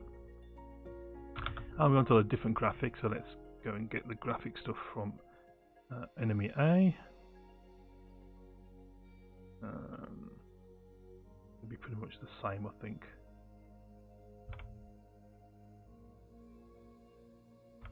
In this case, we're not. This is going to be. Let's have a look at the graphics for enemy B. Where are we? Enemy B.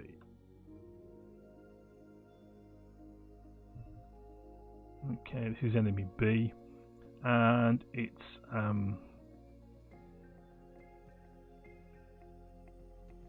so enemy B is just going to walk backwards and forwards. So it's just these two. It's walking animations.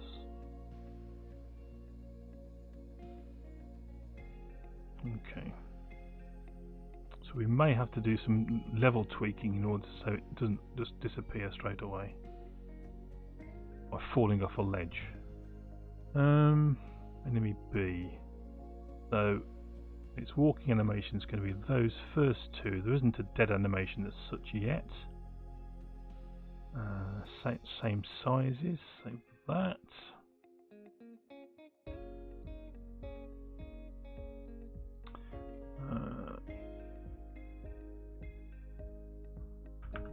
then we want to move. We've got to override move.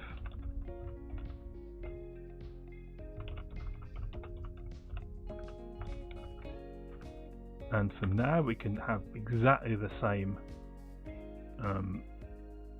movement as enemy A.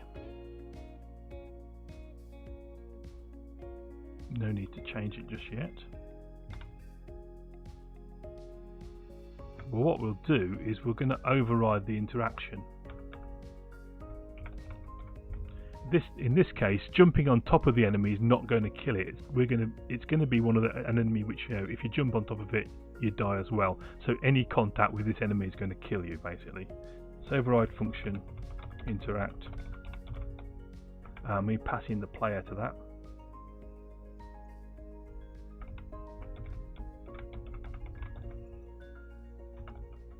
Okay, if the creature is alive, then player.kill. Okay. If I could spell function, it would be a really good day. There we go. Spelled functions wrong so many times today. Okay, so this is a deadly enemy. It's going to walk around, and if you touch it, you're going to die. Okay, but we can place this, I think. Okay. The problem we've got now is in our level loader, the only enemies we're loading are enemy A types. And how do we know we've got two different types of enemy? Well, we need to go back to our tiled editor here, and you can see here we have. If we look at our enemies layer, I'll just unlock the enemies layer. If we select enemy type A, it's got a name and a type. So we can set this type. We can say this is of type, I don't know, type enemy A.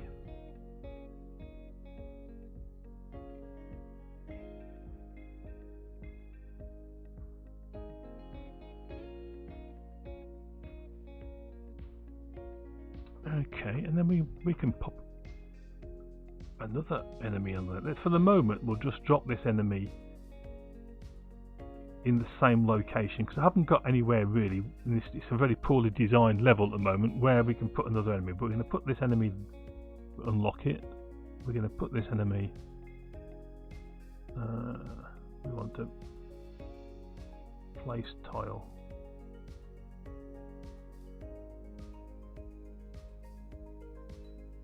Insert tile, there we are. So that, and we want this enemy to start. We'll start this enemy there. Okay, and this one we're going to call enemy B. Not very imaginative. Lock that layer and save. Okay, so that's our extra enemy, different type of enemy added. I think that's right, it's the blue one, isn't it? Enemy B is the blue one, yeah.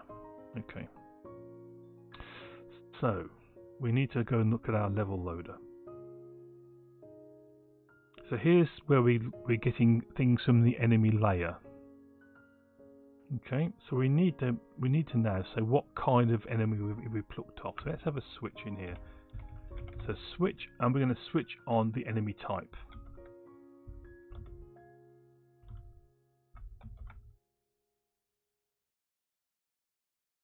Type there, and so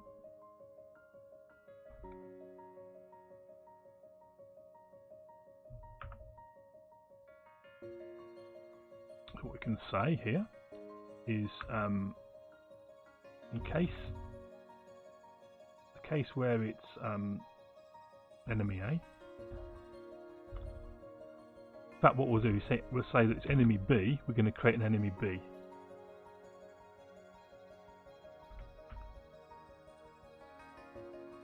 So we'll grab this, add an enemy B, And we'll say our default case is going to be to create enemy A, like that. Now you notice in the syntax of Haxe we don't need to have breaks in our case statements, in our case expressions, so we don't need that anymore. Which I like. I don't like the I don't really like having to have breaks everywhere. Seems to be inherited from C, and doesn't really seem to be that useful. Okay.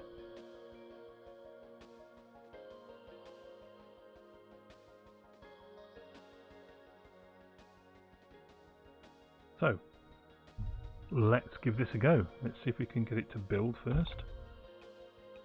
We'll have 2 enemies. Okay.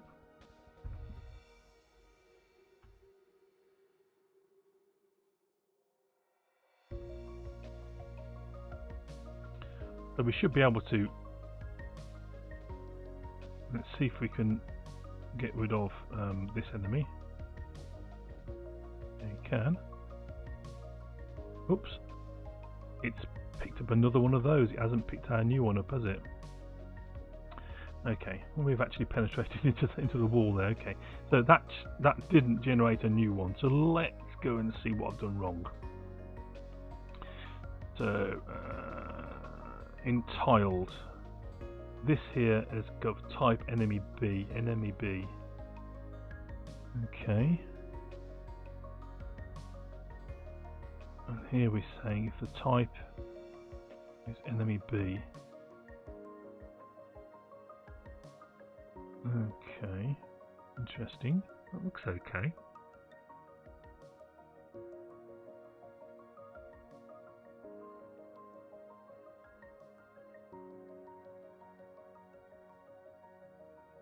I wonder how this default works.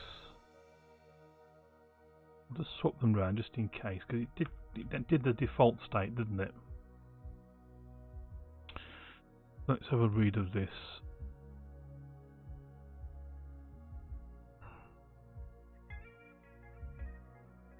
Is it going to give me any help? Isn't giving me any help here, is it? Default enemy A, enemy B is the type. This should be a string, which it is. And create enemy B. Let's try that. Maybe it's all to do with whether the default case comes first. Is interesting.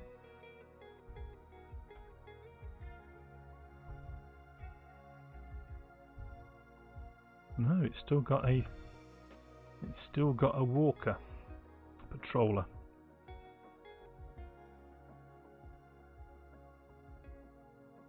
Okay, so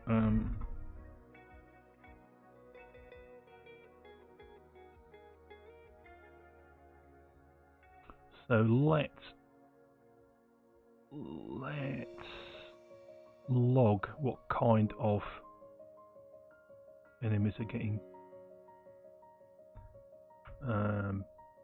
pulled up here. So trace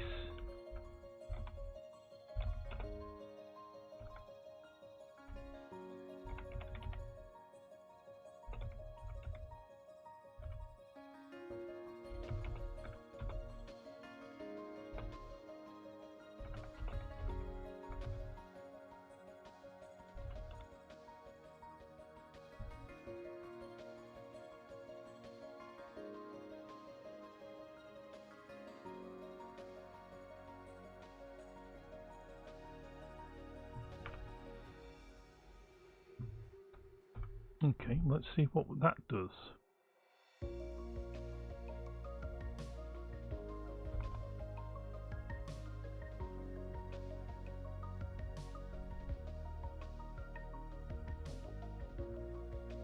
Loaded enemy A, then enemy B, so it did load both of them. Okay, well that's good. So we're not falling foul of loading the wrong things. It knows the type.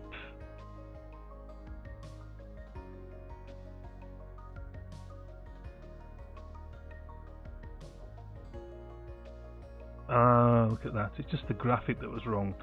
So enemy B is what we want to load in there. Now, will it recognise that is the question? It won't. So let's just, this is getting a bit annoying, but let's just close the code and restart it. It should pick up enemy B. Okay, well that's good. So, and we need to bring that in.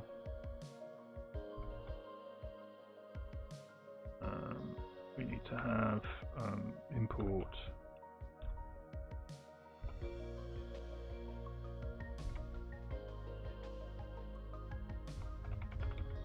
objects.enemy.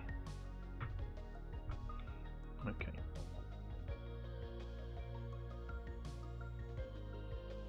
Try that now.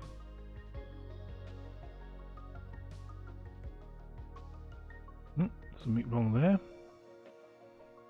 Okay.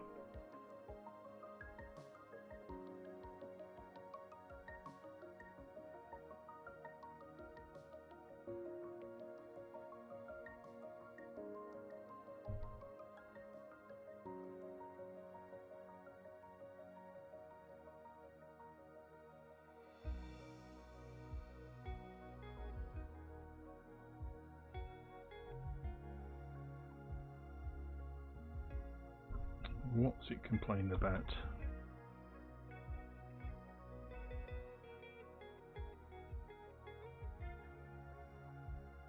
Okay, obviously not happy about something.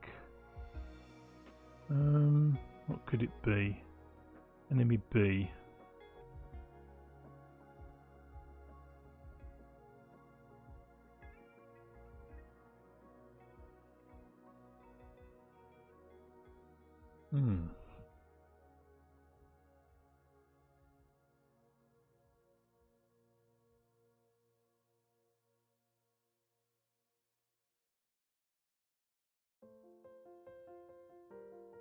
Enemy B extends enemy. Okay, that's fine.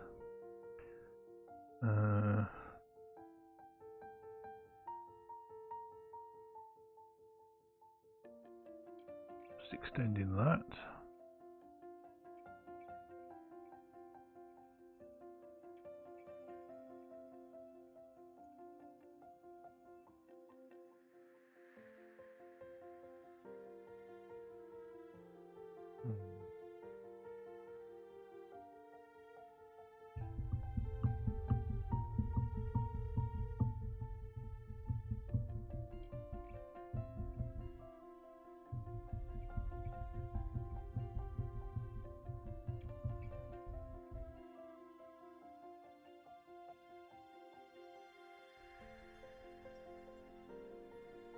Looks okay.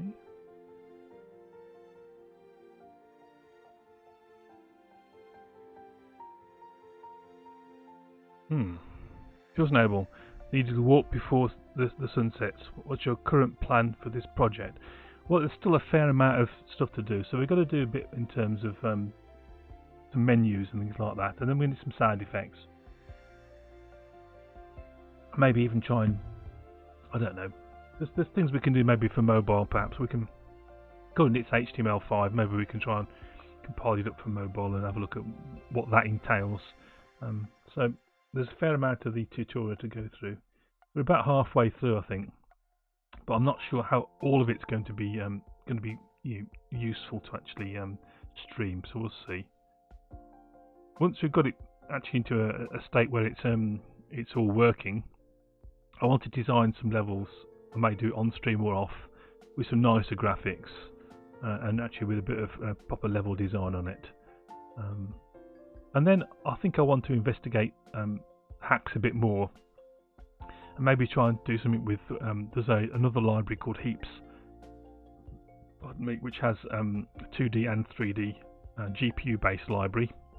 So the 2D is done in the GPU as is 3D, and also has a shader language built into it. So thought I might try to give that a go, but there might be a break in between because there's a big jump between working with Haxe Flixel and working with Heaps. The documentation, on Heaps is a bit scarce, so I'd probably need to do a bit more investigation. We might have a little bit of play with trying to throw up a 3D model and rotate it and things like that. Just some simple stuff to begin with, just to get used to the ideas. So I've got some models that a friend of mine created in Blender. There's an X-wing and there's a Viper from Battlestar Galactica that he did, and we'll try and import those and maybe rotate it and light it in different ways, just to get a kind of an idea of how the 3D part might work. I don't think I'm going to be able to write a 3D game. I think that's well beyond me. But I may try maybe to convert this game into a heaps game, and then run it with some different technology. There's a virtual machine called Haxe, which is apparently extremely quick, and we could try running under that virtual machine and just see where it takes us really. But I think it's going to be, once we've got this tutorial all done, I'll probably go back to looking at my text adventure for a little while, and then do a bit more research in the background on heaps, because as I say, it's not quite as documented as Haxe is. Okay, so we seem to have a problem here. So what could the problem be?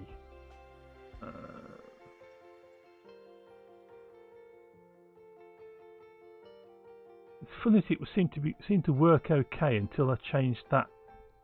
I just wonder if it's something silly about these graphics. It seemed to work okay until I changed that, didn't it? So let's go back to that to be enemy A. And it still failed, so it wasn't that. So obviously it was something else I changed.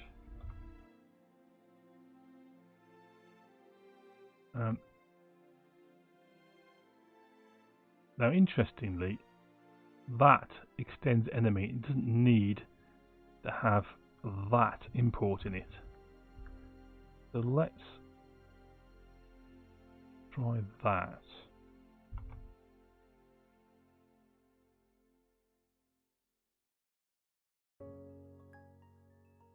And it still sticks there.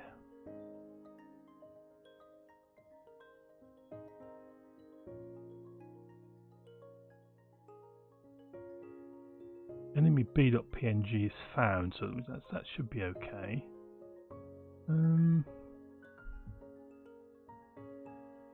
Well, level loaders, the other thing that we changed. We know that we're loading both of those.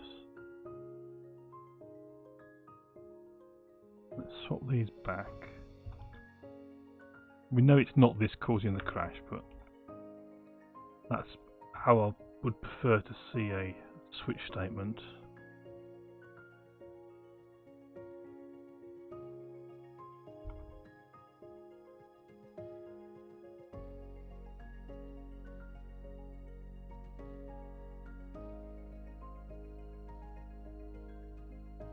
Okay, well let's comment out those lines. Old school debugging.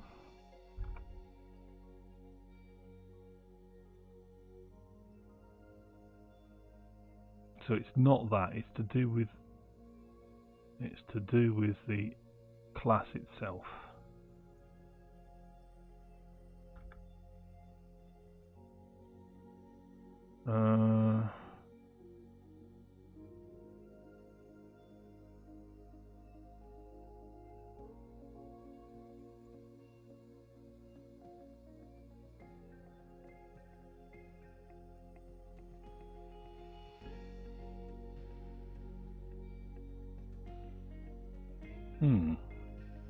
The confusing thing about this is it was working, wasn't it? It was fine.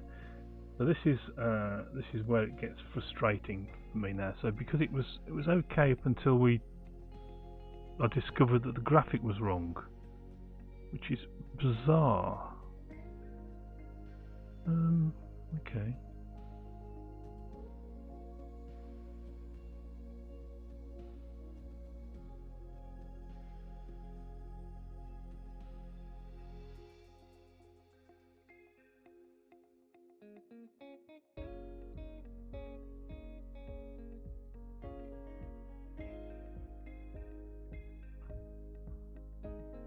So what about the creation of this causing an issue? Let's comment out all of the creation things. the constructor and run that. Now oftentimes when I get this, when it sticks like this, it's because it's trying to add an object.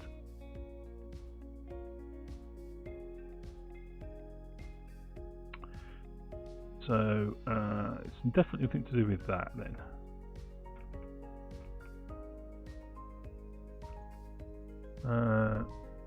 I wonder.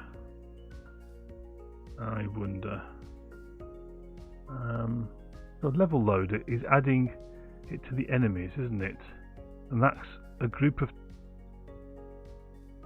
type enemy. That should be okay, shouldn't it?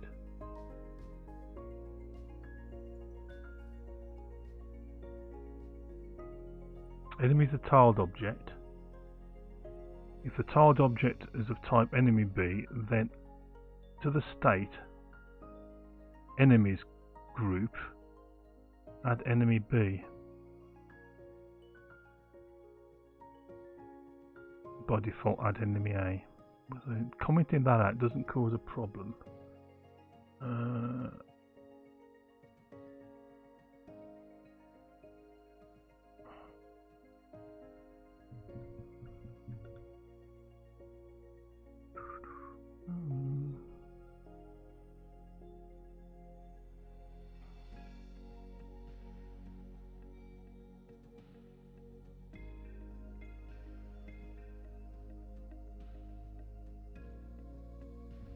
So it's definitely nothing to do with that, is it?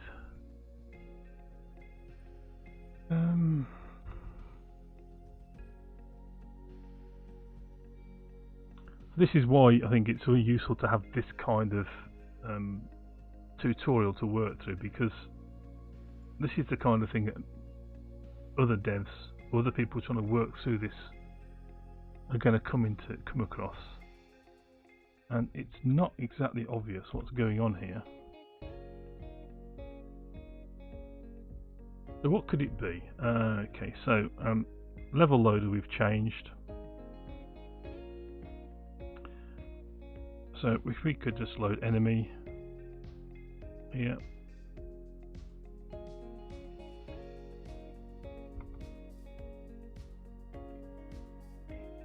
It's going to fail because enemy is not found.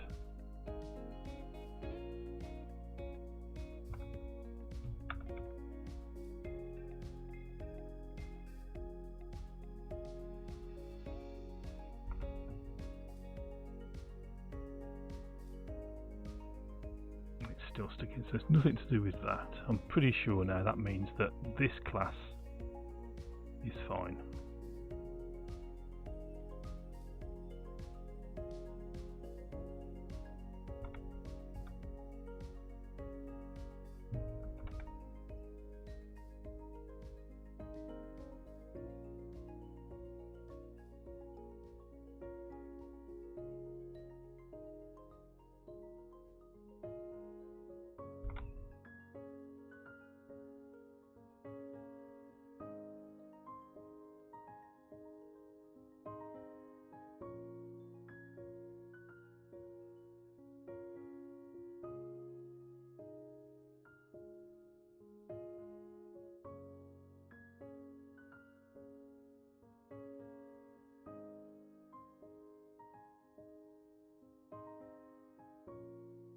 So that's enemy B.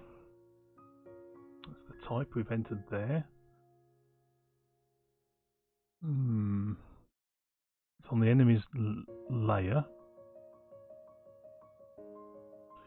Okay, well let's go over to play states.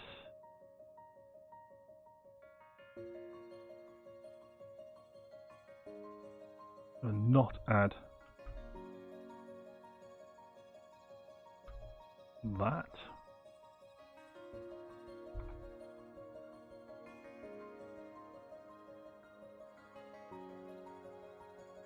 Nope, it's not that.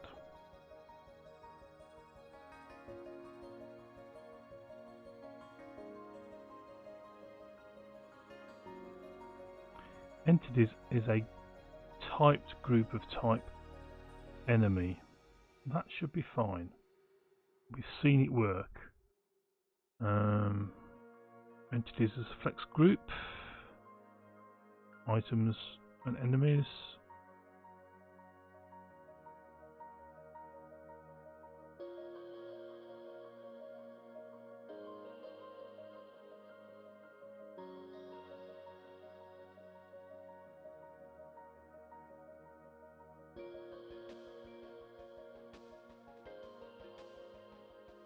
With our coins being added, what we'll do is comment out the coins being added. I'm pretty sure nothing to do with that. Let's just eliminate it.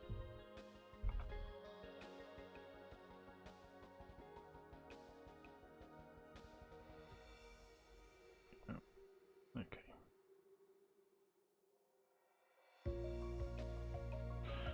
So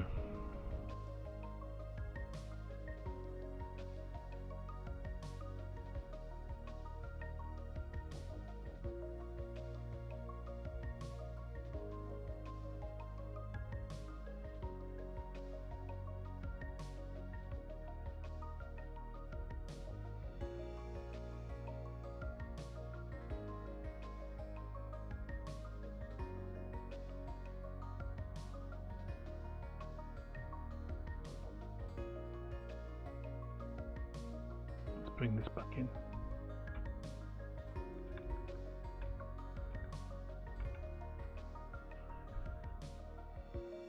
Okay.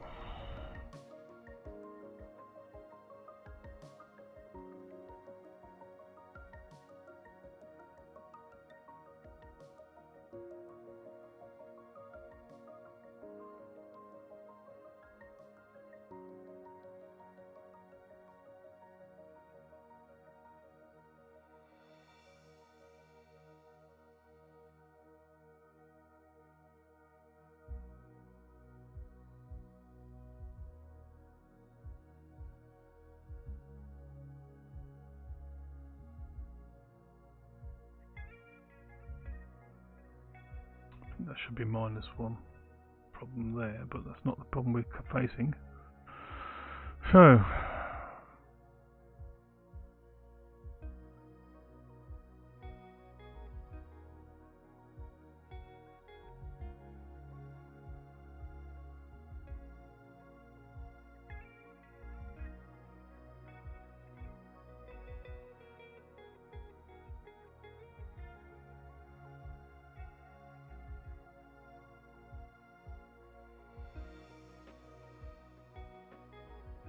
enemy A then.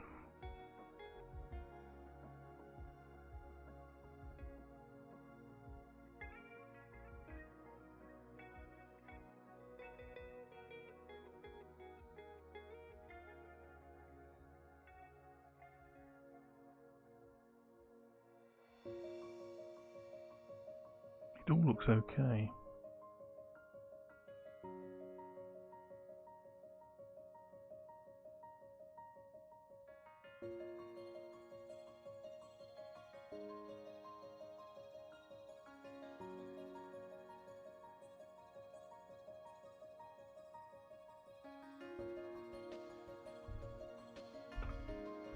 Animation needs to be the full 3 frames of animation. That wasn't right.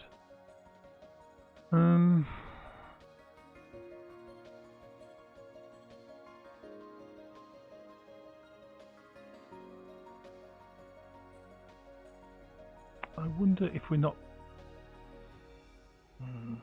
Maybe we try importing some stuff into here.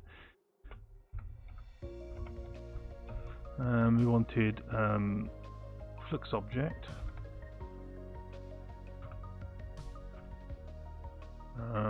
What else? Sprite.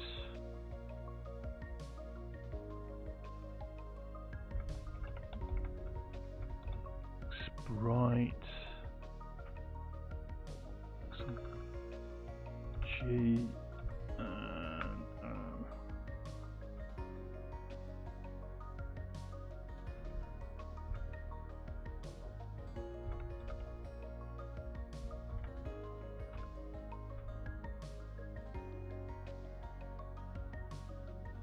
They're not required, are they? Let's pop those into the other one as well. I don't think they're needed.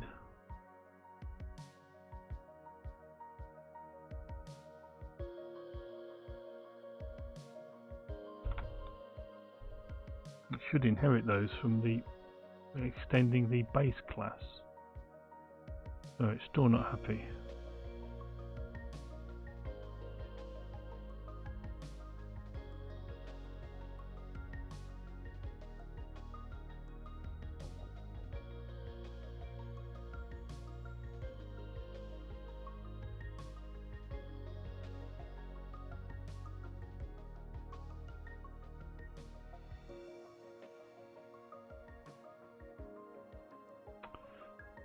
Play state's anything we haven't really looked at, isn't it? So let's have a look at play state.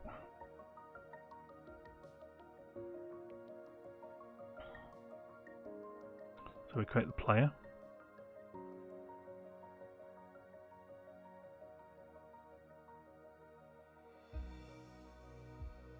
Create a group.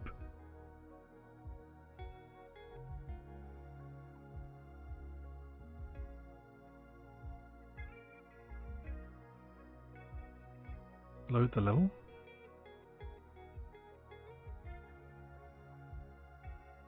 Add the entities.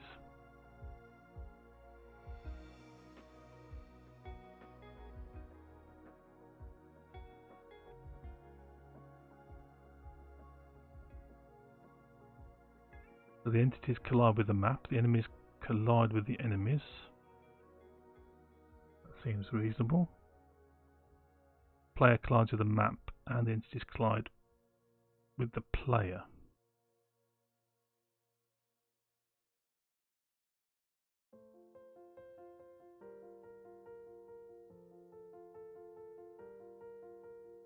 And that seems fairly straightforward. It's either an enemy or it's a coin. I wish it would give us a clue about what it's falling over on. I don't seem to be seeing anything wrong. Oh, look at that. Why is that?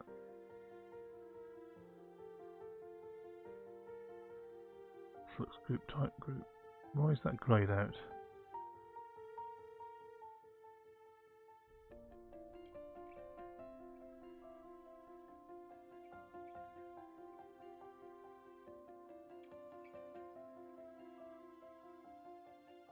This must be part of that. Let's just get rid of that. I suppose it's possible. We don't need that one.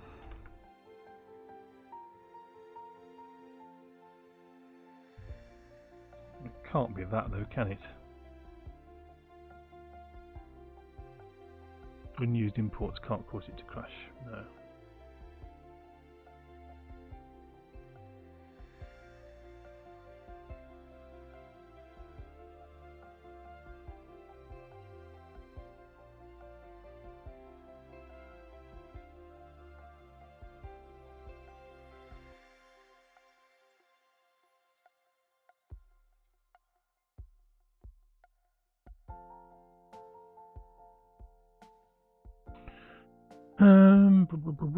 Okay, so none of this code's changed here.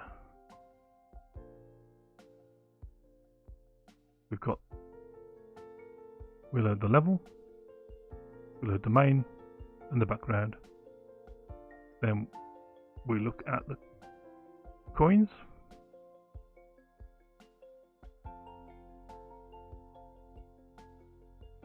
Then we get level objects from the enemies layer. Switch on the enemy type. Default.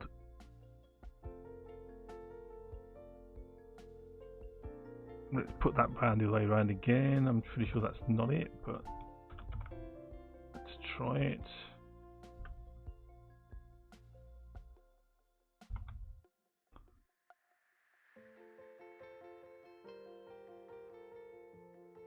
No. Okay.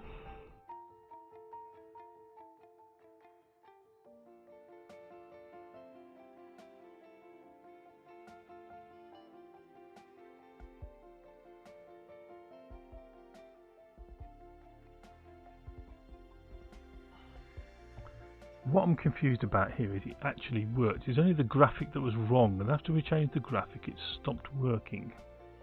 Let's agree that those aren't required. Let's get rid of those.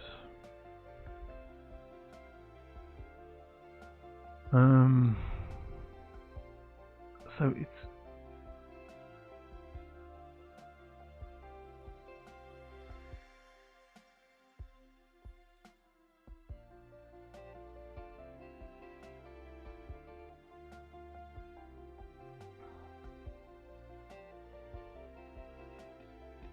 so if we don't load anything other than enemy A, why does it still fall over?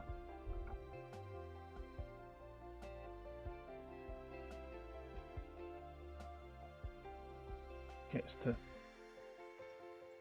64%. And that's in the past. That's been because it's been trying to add something. So let's. What can we do?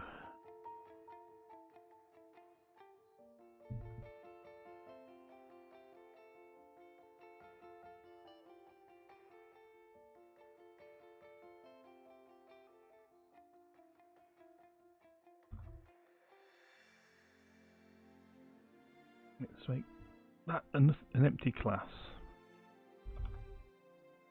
If we can find out where the error is being caused, we've got a clue.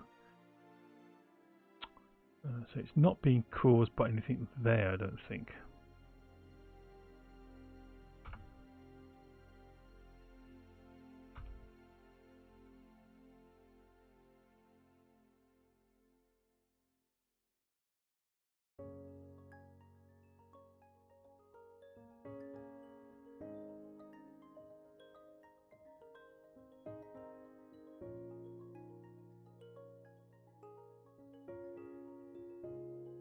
So before, when I've had this kind of problem, it's been in this area.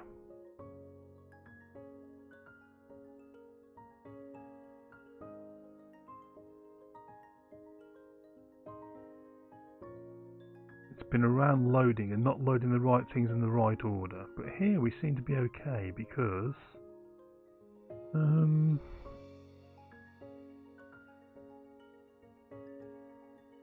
I could try moving this, I suppose. I can't see this making any difference. Positions of these has been a problem in the past. Not going to be it. That's not going to be it though.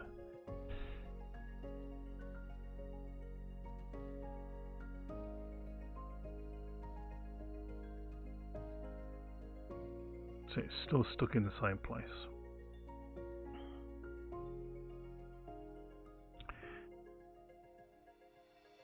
So our play state.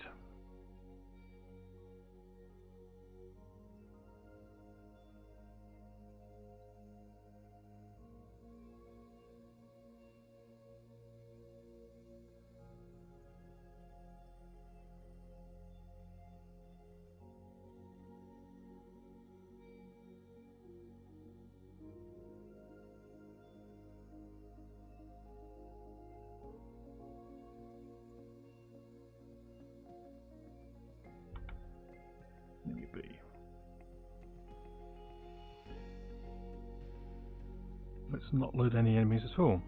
I think it's not. I don't think it's this part of the code that's a problem. I think it's something to do with the order I'm doing things in. Hard to explain. In the past, that's what it's proved to be. I don't think this code is even causing any issues. So let's restart, and it will still crash at 67% or whatever it is. Yeah, 4%.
can't believe it's anything like that, not having the matching variables.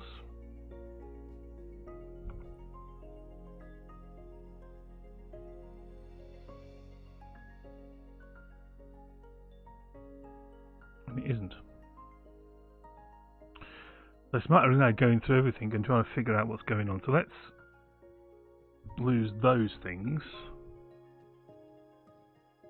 because I think that's all we need to set is the acceleration in the y direction and the falling speed. That seems to me all we need to set.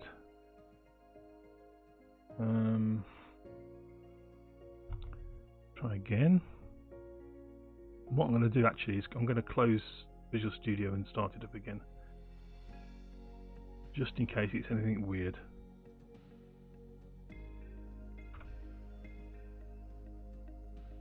Just on this off chance it's something strange going on.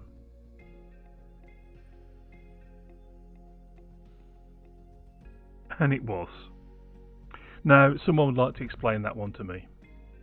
Visual Studio Code decided that it wasn't going to build my code properly, or something happened maybe with the Haxe Flixel and the Haxe compiler. Okay, so we're okay. We're back in business, and we should have. I'm so glad that worked. We should have. Yeah, so we've got an indestructible enemy, which is that blue one that patrols in that space as well.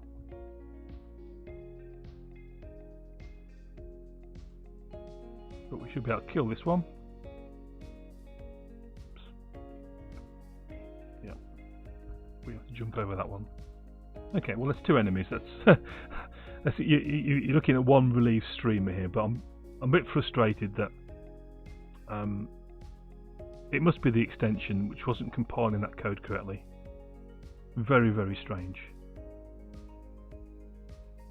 Okay, so what I'm going to do at this point, I'm going to just commit that code.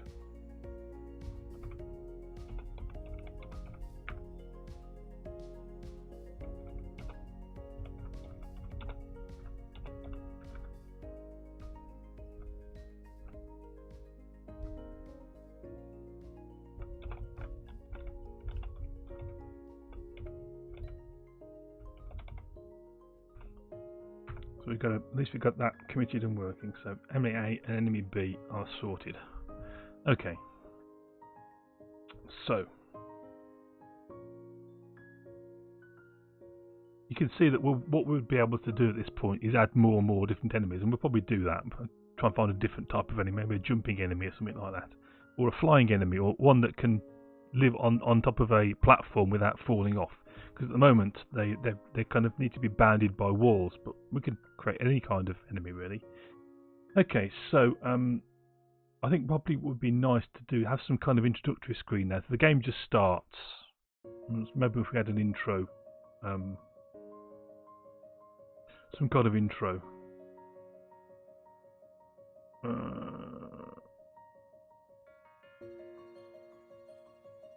So what the kind of thing we can do is we can have we've got these states like play state. This extends the flux state.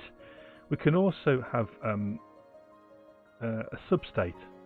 It's not a full-blown level state. It's like a kind of a subset of the functionality that the full state has, and this is often good for having some kind of introductory screen. And you can also use it for menus, but often you use a full state for menus. So let's add an intro. Set a new file. We'll call it intro. And we're going to have, I don't know what we're going to call it. We're going to say class intro. And it's going to extend FLX substate.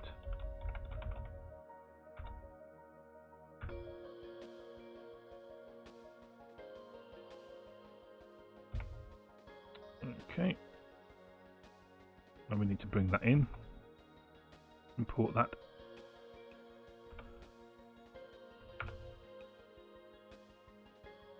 Okay, oops, I don't like the way reformats my code for me. I want it like that. I don't like those other brackets. Okay. So we're going to have some text. We're going to have how many lives we've got. We're going to have, I don't know, a bunch of stuff on there. So what should we say? Okay. Let's set some variables up for. So we have a private variable. We're going to have some text. Just for the name of the game, I guess. This is going to be a type flux text. We're going to have, I don't know, a sprite which shows how many lives we've got, which can be our little player. Private var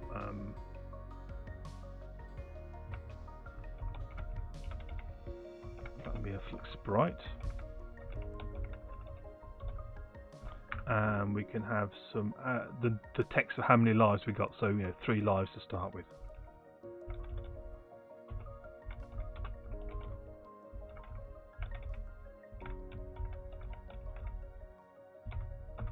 Okay. So these flux text things are actually text sprites. So they're nothing particularly special.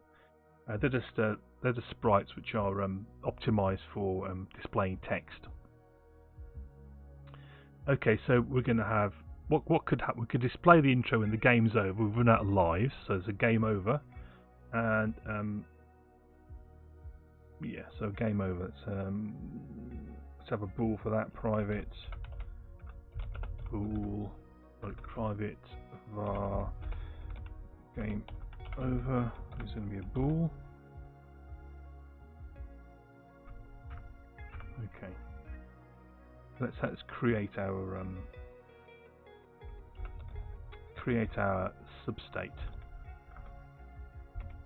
Override function create.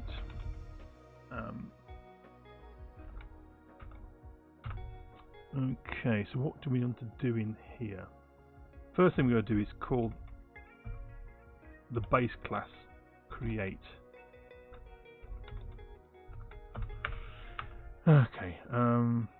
So the game over will be true if we run out of lives. So if reg.lives equals 0, then oops.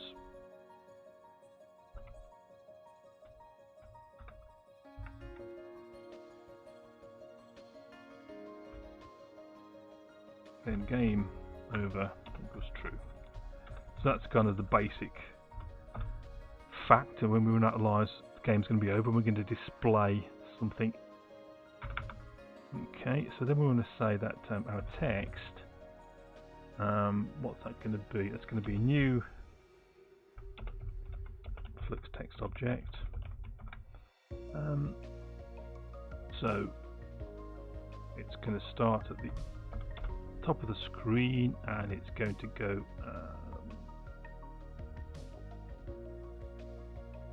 going to be a little above halfway down. So flux g dot height of the screen divided by 2, and then we're going to raise it up a bit. So that's going to be its y position. What's its width going to be? So if we set the width to 0,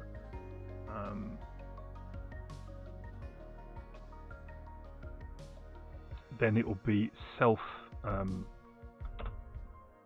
it will be as wide as it needs to be. Then we need the text we're going to display. We'll say get ready. Okay, that should be enough to start off with. So text lives is going to be a new pixel text object, and that is going to start halfway across and halfway down, basically. So that'll be flux g dot width divided by 2 flux g dot height divided by 2 as wide as it needs to be, and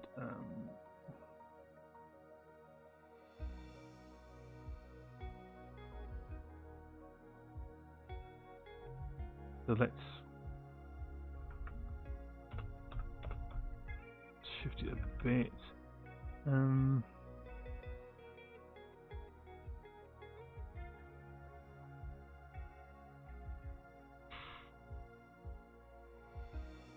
No, we'll make it as the width of the screen. So it'll take up the whole width of the screen, and it will simply say we're going to have a symbol. We're going to have the player's icon. So we're going to say, oops, times, and then the number of lives.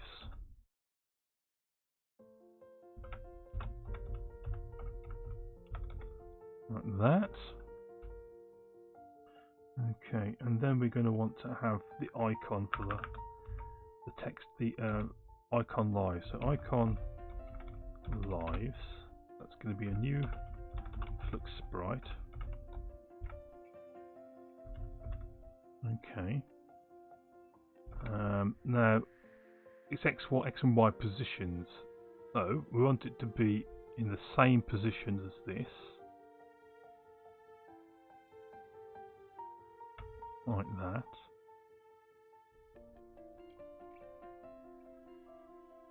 But across a bit, so just going to be guessing at the moment. Let's pop some figures in. We can adjust them in a bit.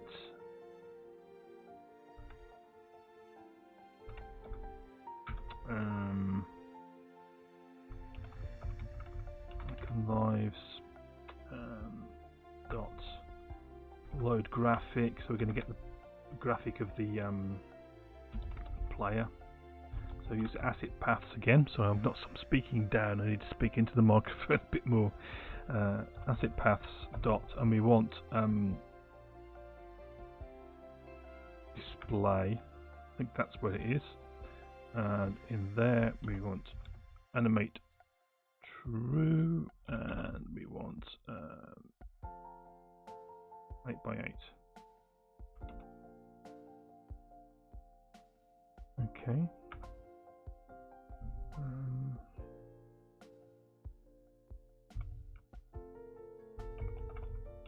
And we're going to set an animation up as we've done before. We'll call it life. We're going to take the first frame, and it's going to be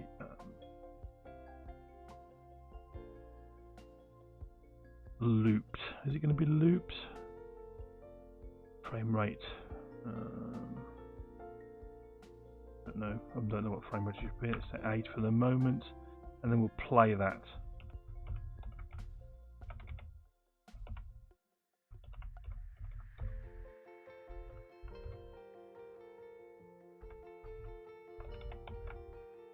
Okay.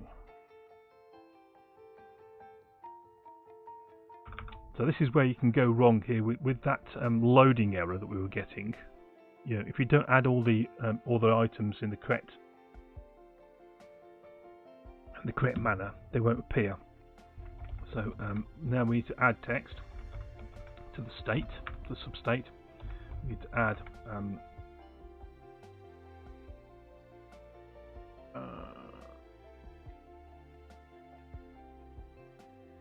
okay, so this is where we need to know whether the game's over or not, isn't it? So if game over,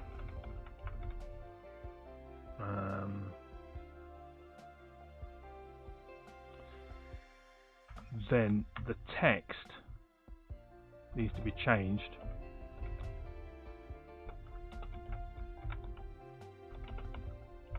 to game over.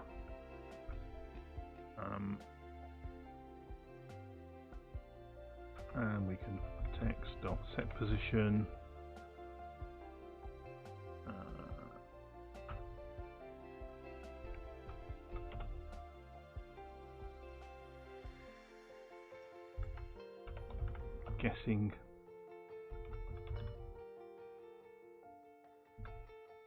Guessing here really. We'll see what it looks like. Else we want to display our lives and our icons. So add icon lives, add text lives. Okay.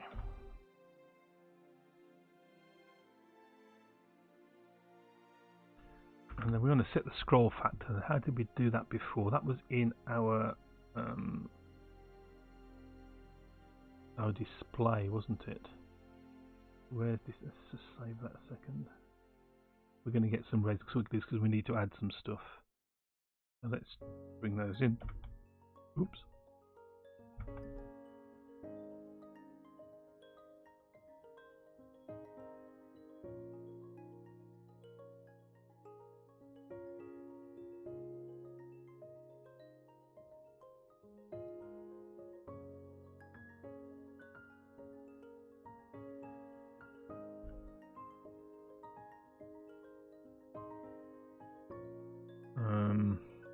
Flux G.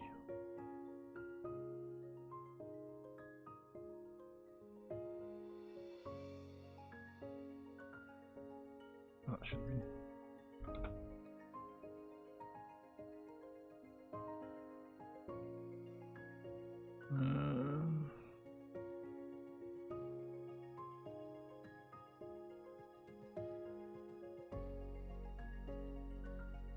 Width, height, field width. No, that's field width was that. Oh, flux G, not fix. Okay. So that should be okay. So yeah, we wanted to set the scroll factor. So with that scroll factor was set up in display, and we did scroll factor set 0, 0. Let's do the same thing here. Okay. We want to center text dot alignment. And that's got to be set to flux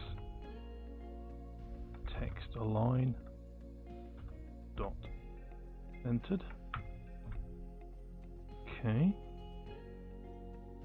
And then we want a timer. So we've done these timers before, so new flux timer. Start. Okay, so in here we want to have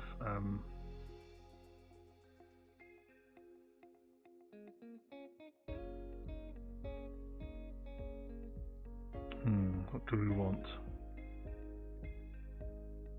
We want a time, don't we? So we'll have, I don't know, 3 seconds. We'll have function with a discard in it. And in the function, if it's not game over, so not game over, then well, if it is game over, we're gonna actually end the game, aren't we? That's the easy thing to do. So we can simply say system.exit.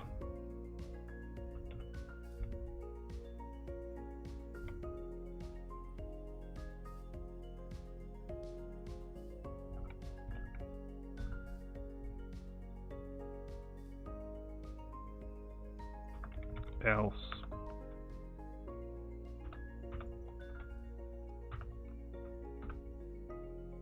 why has he done that? We're just going to close our screen, close our state out.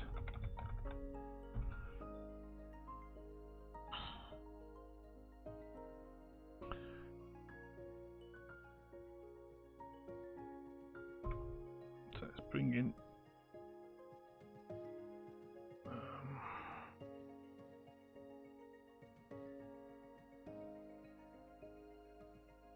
I think it's OpenFL systems one we want. And scroll factor, it's not happy about scroll factor. Okay. So I think there's another way of doing it.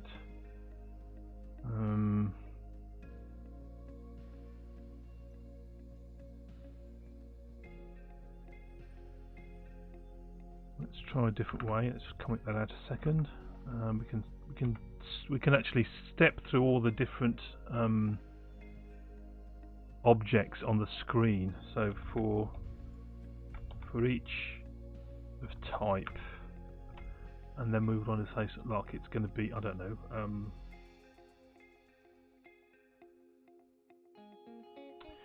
it's going to be a Flux object.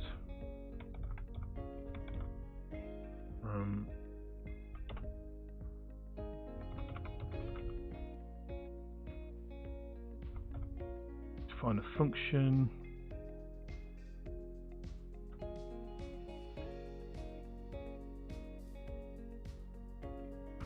And that function is going to simply do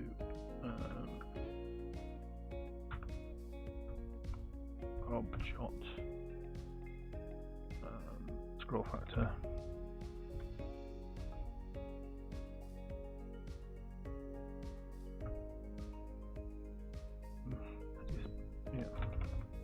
Scroll factor dot set 0,0.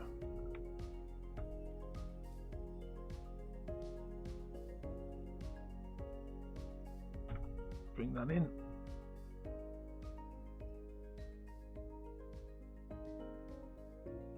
So I think that's probably the other way of doing it. I liked how we did it on the display better, but okay. So what we're doing there basically is just stepping through each type and each of the objects in the state, which is going to be text, icon lives, and text live, and basically making sure that it stays, it doesn't move, doesn't scroll off if the camera moves off. Okay. So now we need to actually display this, don't we? So we need to go to our play state. Pardon me. Okay.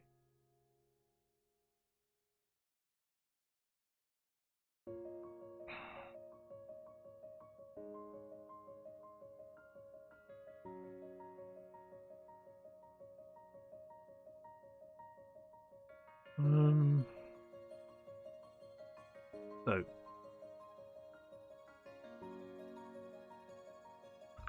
here we can open the substate. So we're going to open substate and we're going to say a new intro.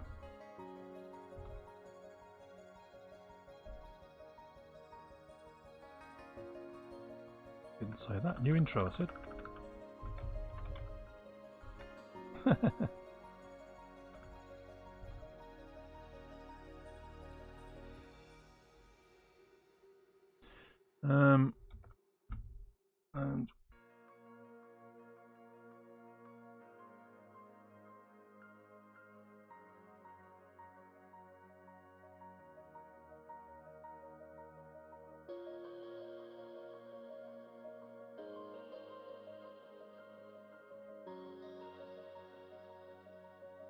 And let's see what that looks like.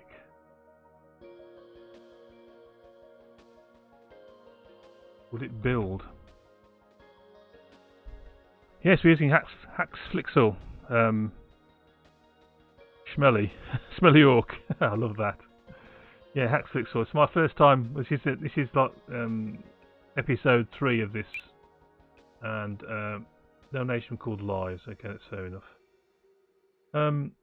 So this is the first time I've programmed with Haxe and with Haxe Flixel, and it's the first time I've written any kind of video game. So it's a big kind of learning curve.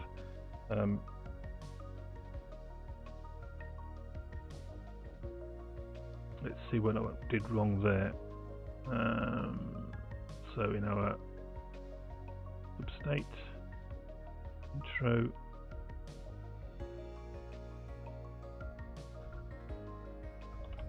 Lives there. So it's an interesting. So we've had a few kind of weird things with the. I think it's with the Visual Studio plugin. So we've got Get Ready here. We've got, yeah, it's completely screwed up in terms of the screens. So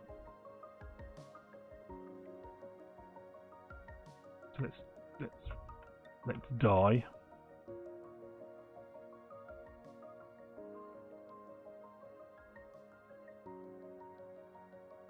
Let's get ready, and it waits 6 seconds or 5 seconds or whatever. Let's die again.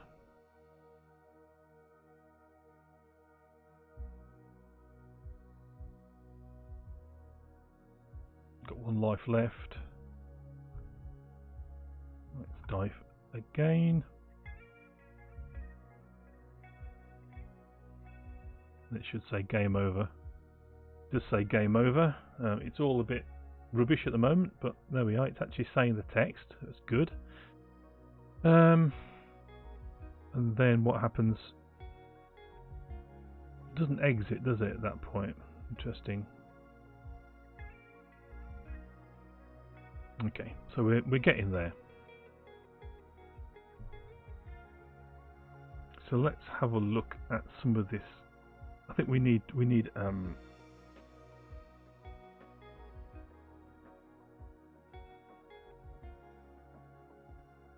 to have a different font, I think.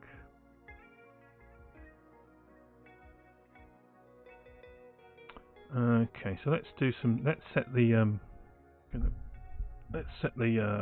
font up, shall we? So we can use another one of these kind of for each things to set the font. This time we're going to look for Flux text objects. And on those objects, we're going to set a format.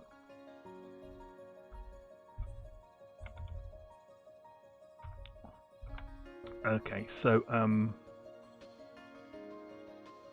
in our assert paths, we should have a font. Asset paths.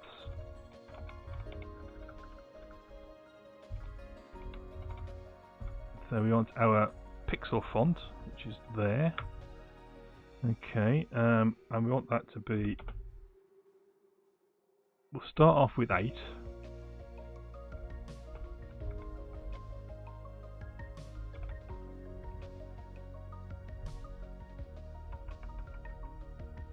Flux color, so that's dot white.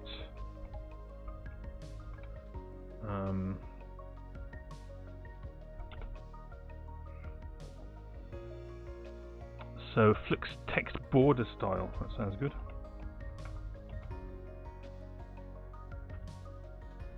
Outlined, and want a color. Border color. Rambling Geek, welcome to the stream. Thank you for your subscription. Very kind of you. Here's some electric. So some hyperspatial hype. Hyperspatial Alf. Good to see you. 9 months. Thank you so much for that. Really, really do appreciate that. In fact, we'll have a bit more shader fun. Let's have some Codebase Alpha, wobbly Codebase Alpha. Thank you so much. So, okay, so we want a colour. So let's use the same colour as we used on our display, which was that colour. So we've got some kind of, at least some semblance of trying to follow the same colour scheme.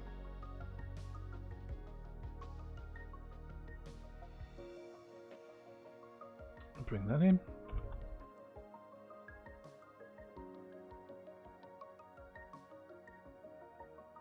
Let's run that up and see what happens. I think we've got to do some positioning of the text. We've got get ready, and we've got times 3 lives. That's okay. Consistent font and colour. So let's have a fiddle with let's have a fiddle with the positioning of those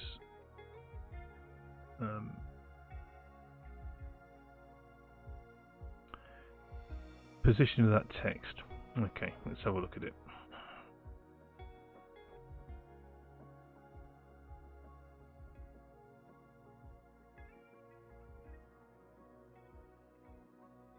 So the get ready was in kind of wasn't in a great place, was it?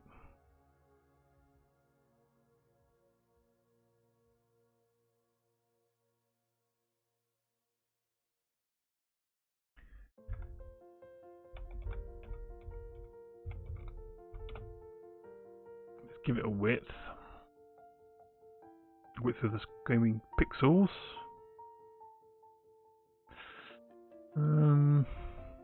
Then we've got the text, how many lives.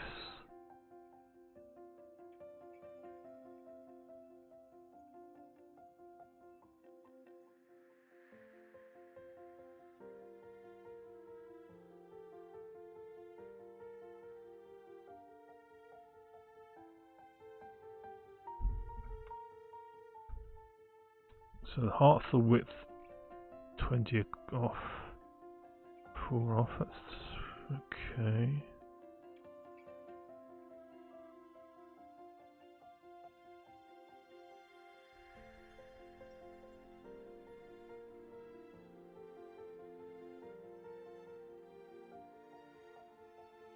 I don't know if I want to fiddle too much with this. I can do this probably better off stream.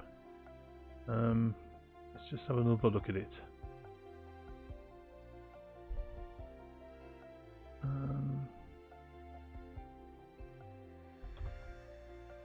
Let's run it. What I'm going to do is try and grab a screenshot.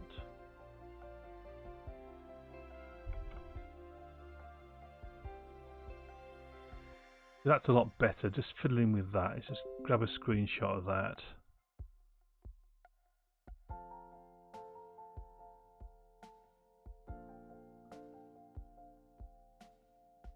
What happened to the screenshot? There it is. So it's it's centered a bit now at least. We've got our little character here, the head of the character actually, times 3. That's how many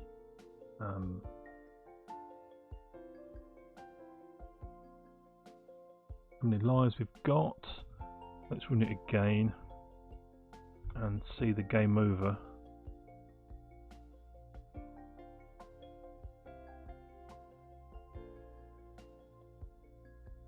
So we need to die, don't we? So let's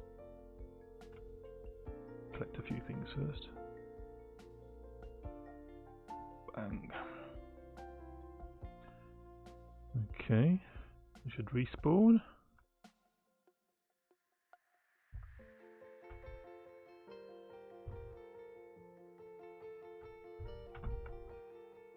Dead again.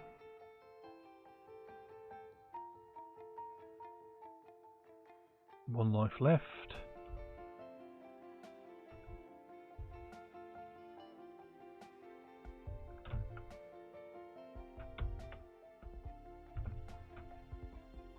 That one kills us even if we jump on top of it. There we go. And where does game over appear now? Game over appears in the middle. That's nice. Okay, I like that. That's looking a lot better. Okay.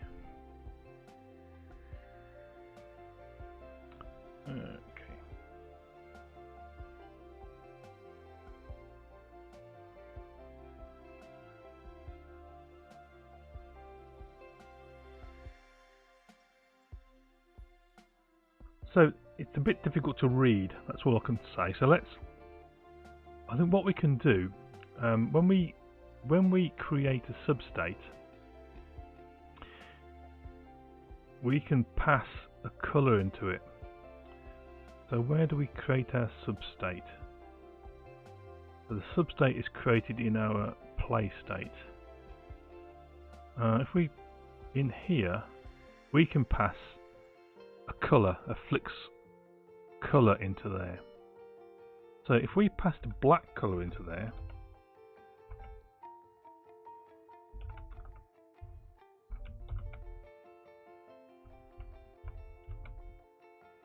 colour black. Just drag that import in. And it's going to make that stand out a bit better, I think. Maybe black's not the colour, but at least it's black, it's definitely going to stand out. So let's start up again.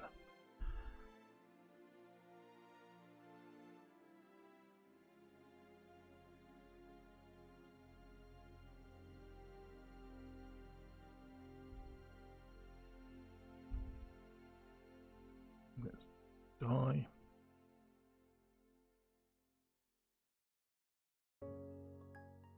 I think that looks a lot better, doesn't it? Okay. I like the way the animations and the camera shake works really nicely now. Let's die again, and it should be game over in a black screen. Yeah, I think that's good. Okay. Right. So the intro screen is just pretty basic at the moment. We'd like to get some more information on there, I think, really. Maybe we want our current score to appear. Okay.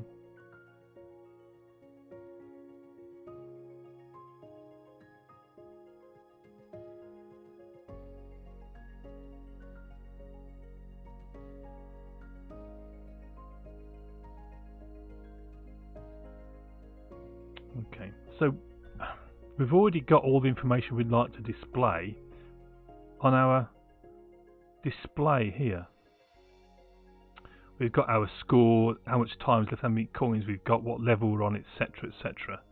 So it would be nice to be able to kind of display that on the intro screen as well, so we know what the state is.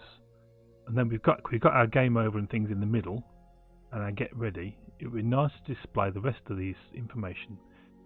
So what we could do is simply copy all this information across onto the intro screen, but that's a bit naff. What we can do though is we can use we've got a camera in play state here. We can have more than one camera. So let's have a look at that. Okay, so we want multiple cameras. Okay, we'll have multiple cameras. I think we can get rid of that. I'm not sure where that's come from. And that.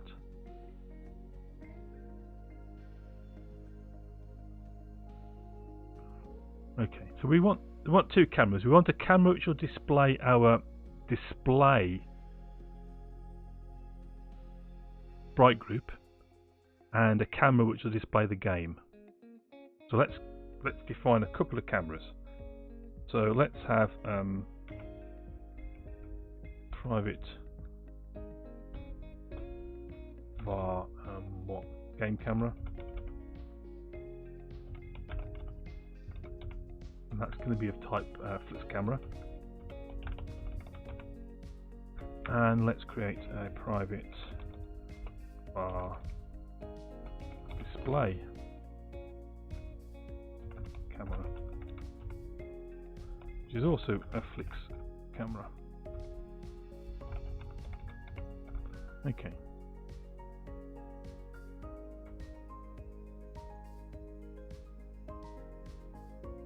We need to bring that import in, which we can do just like that. Okay. So we faff around with cameras here.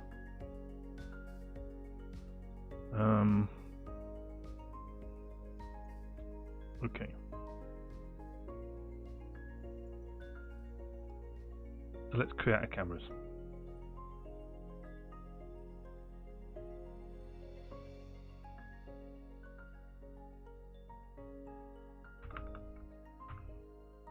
So game camera is a new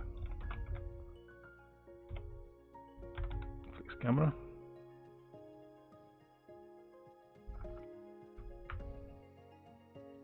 Display camera is also a new flux camera.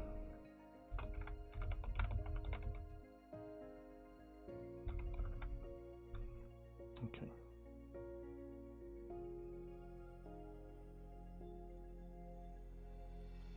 What we can do, we can set our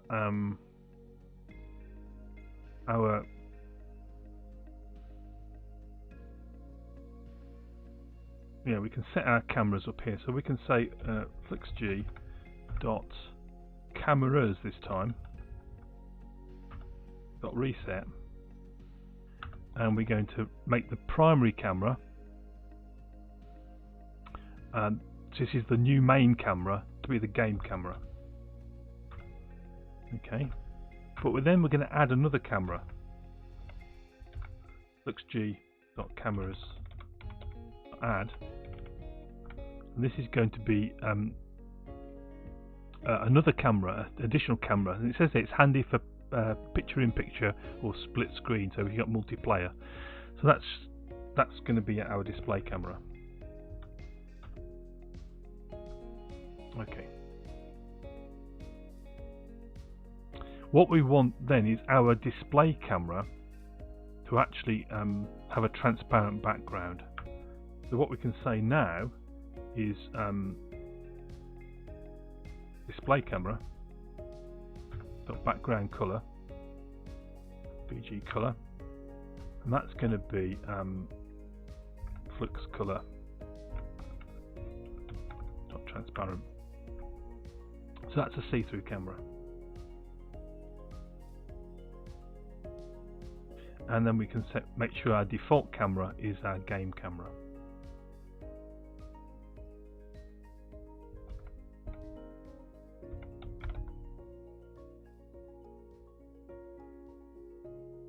So flux camera, not default cameras. This is an array. It's going to be game camera. Okay, it's cameras. It's an array of camera. Flux camera. Okay.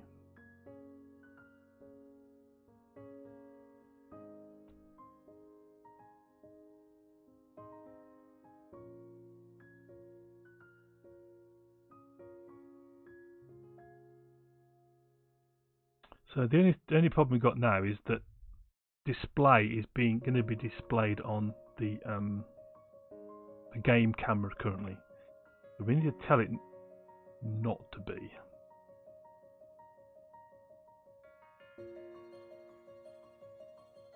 So it needs to have a we need a function on this display to enable us to change the camera that it's displayed on. Let's create one of those.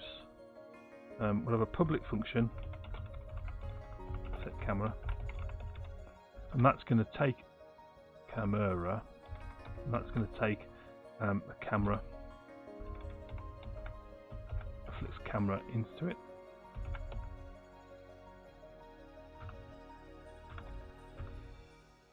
Save that. We're going to need to. No, it's okay. It seems to be happy with that. Wish it wouldn't insist on Java style curly braces. I don't like them. Let's do it again. Look. Okay, we need to put some text in there. Okay, so here we want to say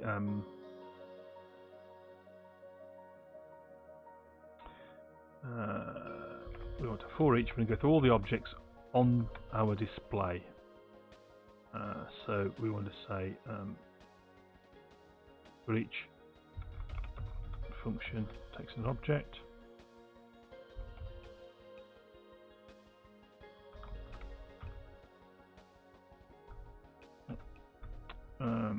Then what we want to do is say that obj dot scroll factor set 0, 0. And we want obj dot camera to equal camera.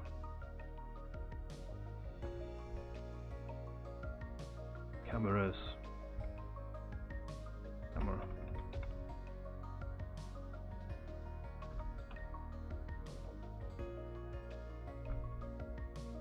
Okay. is happy. Seems happy. So all we need to do now is go back to our play state, and where we display, where we say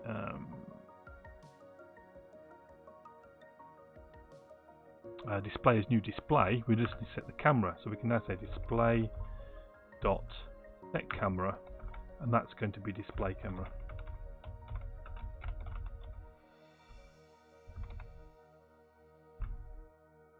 So if we're really lucky, what we should see is our Strawpenner, welcome to the stream, good to see you. Have some Electric Alf, nice to see you. What we should see is our display, which has got our kind of game stats on it. It should show through onto the intro screen and still be visible once we actually start playing the game. So let's build and see if it actually builds, because who knows. So there, we've got our score and our coins, and it did work, so it came through. So now if we pick up that coin, let me jump, and we'll just commit suicide, and then we should see, yep.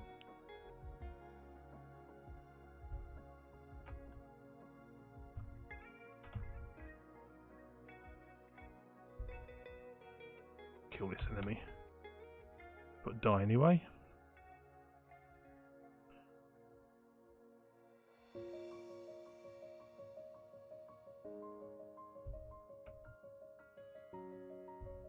Okay, there we go. Game over. It should still show how far we got and how much time was elapsed. It does. Okay, that seems pretty good. I think actually that's probably getting towards where we might want to finish. Let's have a look at chat. Regs is by global class with persistent data. That's correct, yeah. So it's just got things like the score, the number of lives, how many coins we've collected. It's also got a reference to our play state, which is our initial level, and also a variable here which says whether the game is in a pause state. So the pause is basically there so that when the player gets killed, all the animations stop, camera shakes, and the player just kind of gets bounced off the screen. So it's just to make it a little bit more dramatic. When we first started, then when the player hit an enemy, it just disappeared. It was, you know, a bit kind of a non-event. I did try making the screen flash red. It was a bit over the top, so I may try and bring that back a bit more subtle. But yeah, it was a bit over the top, I think, with yeah, with the red flash and the camera shaking and stuff like that. In fact, the camera shaking is quite violent at the moment. It might benefit from being pared back a bit. So that intro screen's looking quite good now. Display we're okay with.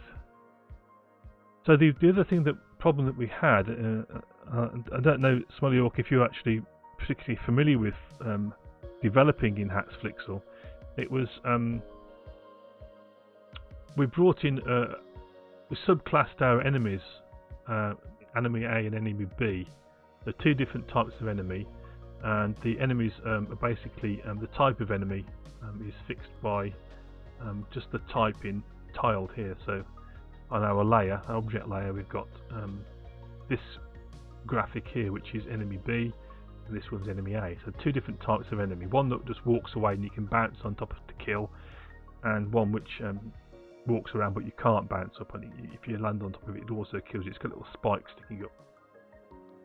But the whole thing, just when you tried to compile and run, it would just stop at 64%. With no apparent errors, and I went through all the code and it looked fine, so I closed Visual Studio Code and restarted it, and it all worked.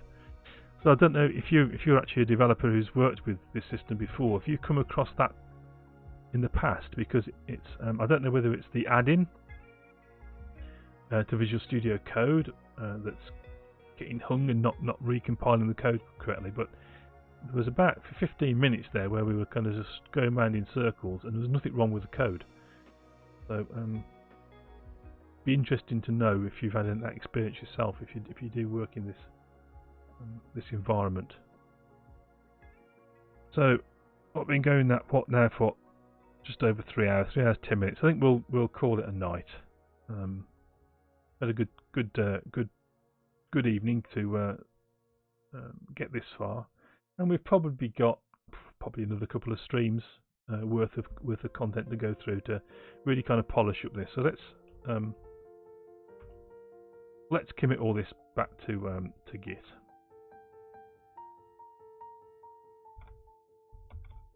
So all this code will be up on GitHub. The only thing that's not going to be there is any of the graphics. And when we add the music won't be there either, because they're all licensed things. So you'll have to add your own graphics and music. But all the rest of the code will be there. Okay, if you're interested in actually following on, and all this code is on my GitHub, which is here.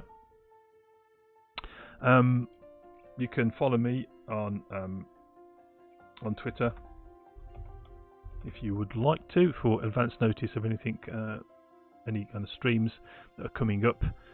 Also, occasionally I will do pop-up streams. It's a bit hard at the moment with the current biological situation in the world. So I'm not currently doing any pop-up streams, and I'm restricted now to doing 1 stream a week currently. It used to be 2 streams. So that we'll get back to that as soon as kind of the situation in the world normalises a bit. You can also join me on Discord if you wish to discuss any of this more. There's the Discord. Do feel free to join if you're not a member already. We are kind of ploughing towards our total target of 400 followers. So if you're not a follower and you do feel so inclined, please do hit the follow button. That would be greatly appreciated. Only other thing to say is that everyone knows I'm a rocket nut, and there are some very exciting rocket-based, space-based activities which are coming up. So in our bot we've got a number of commands, one of which is the launches command. Launches command by default will spit out information about SpaceX, because SpaceX is my favourite, but you can put an argument onto the command, which will ULA for ULA launches, etc. We just have a look at this. There's something.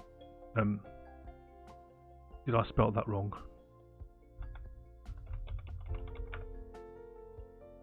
Are you running, bot? Seem to be running. Range.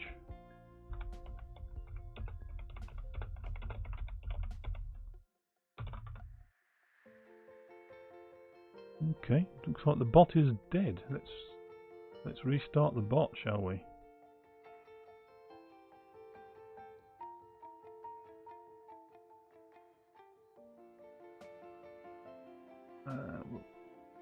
Come on, bot. Okay, so let's try launches again. There we go. So upcoming launch schedule for SpaceX.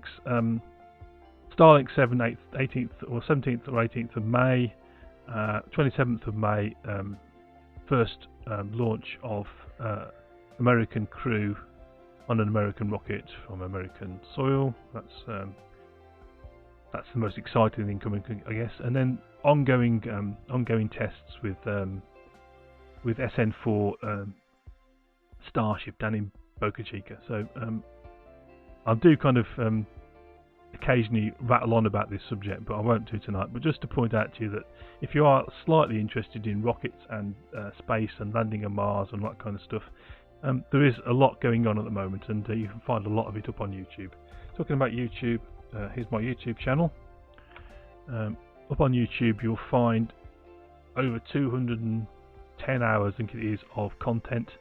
There's lots and lots of projects up there for you to look at. So we've got things like building an Alexa skill from scratch, building a secure web API with JWT bearer tokens, creating a Microsoft AI bot using the bot framework, emulating a Z80 8-bit processor, and then subsequently implementing that to emulate a Spectrum 48K to play games on.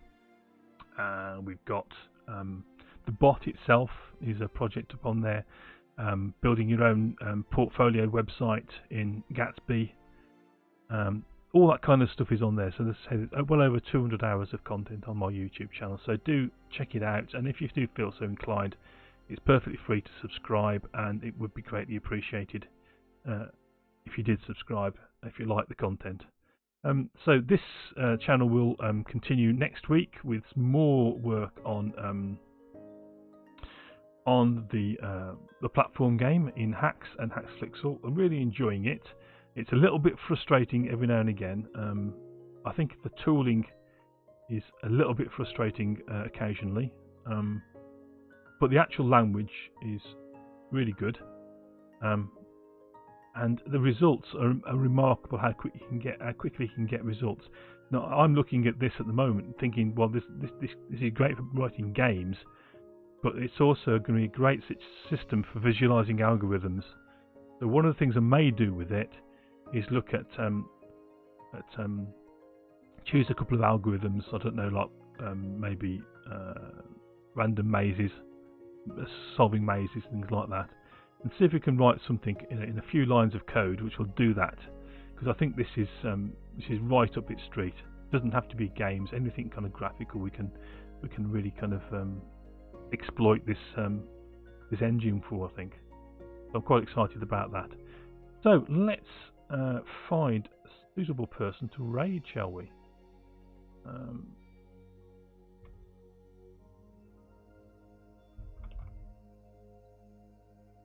I'll just pull this off the screen so you don't get infinite versions of the stream. Right, let's have a look. Who can we raid?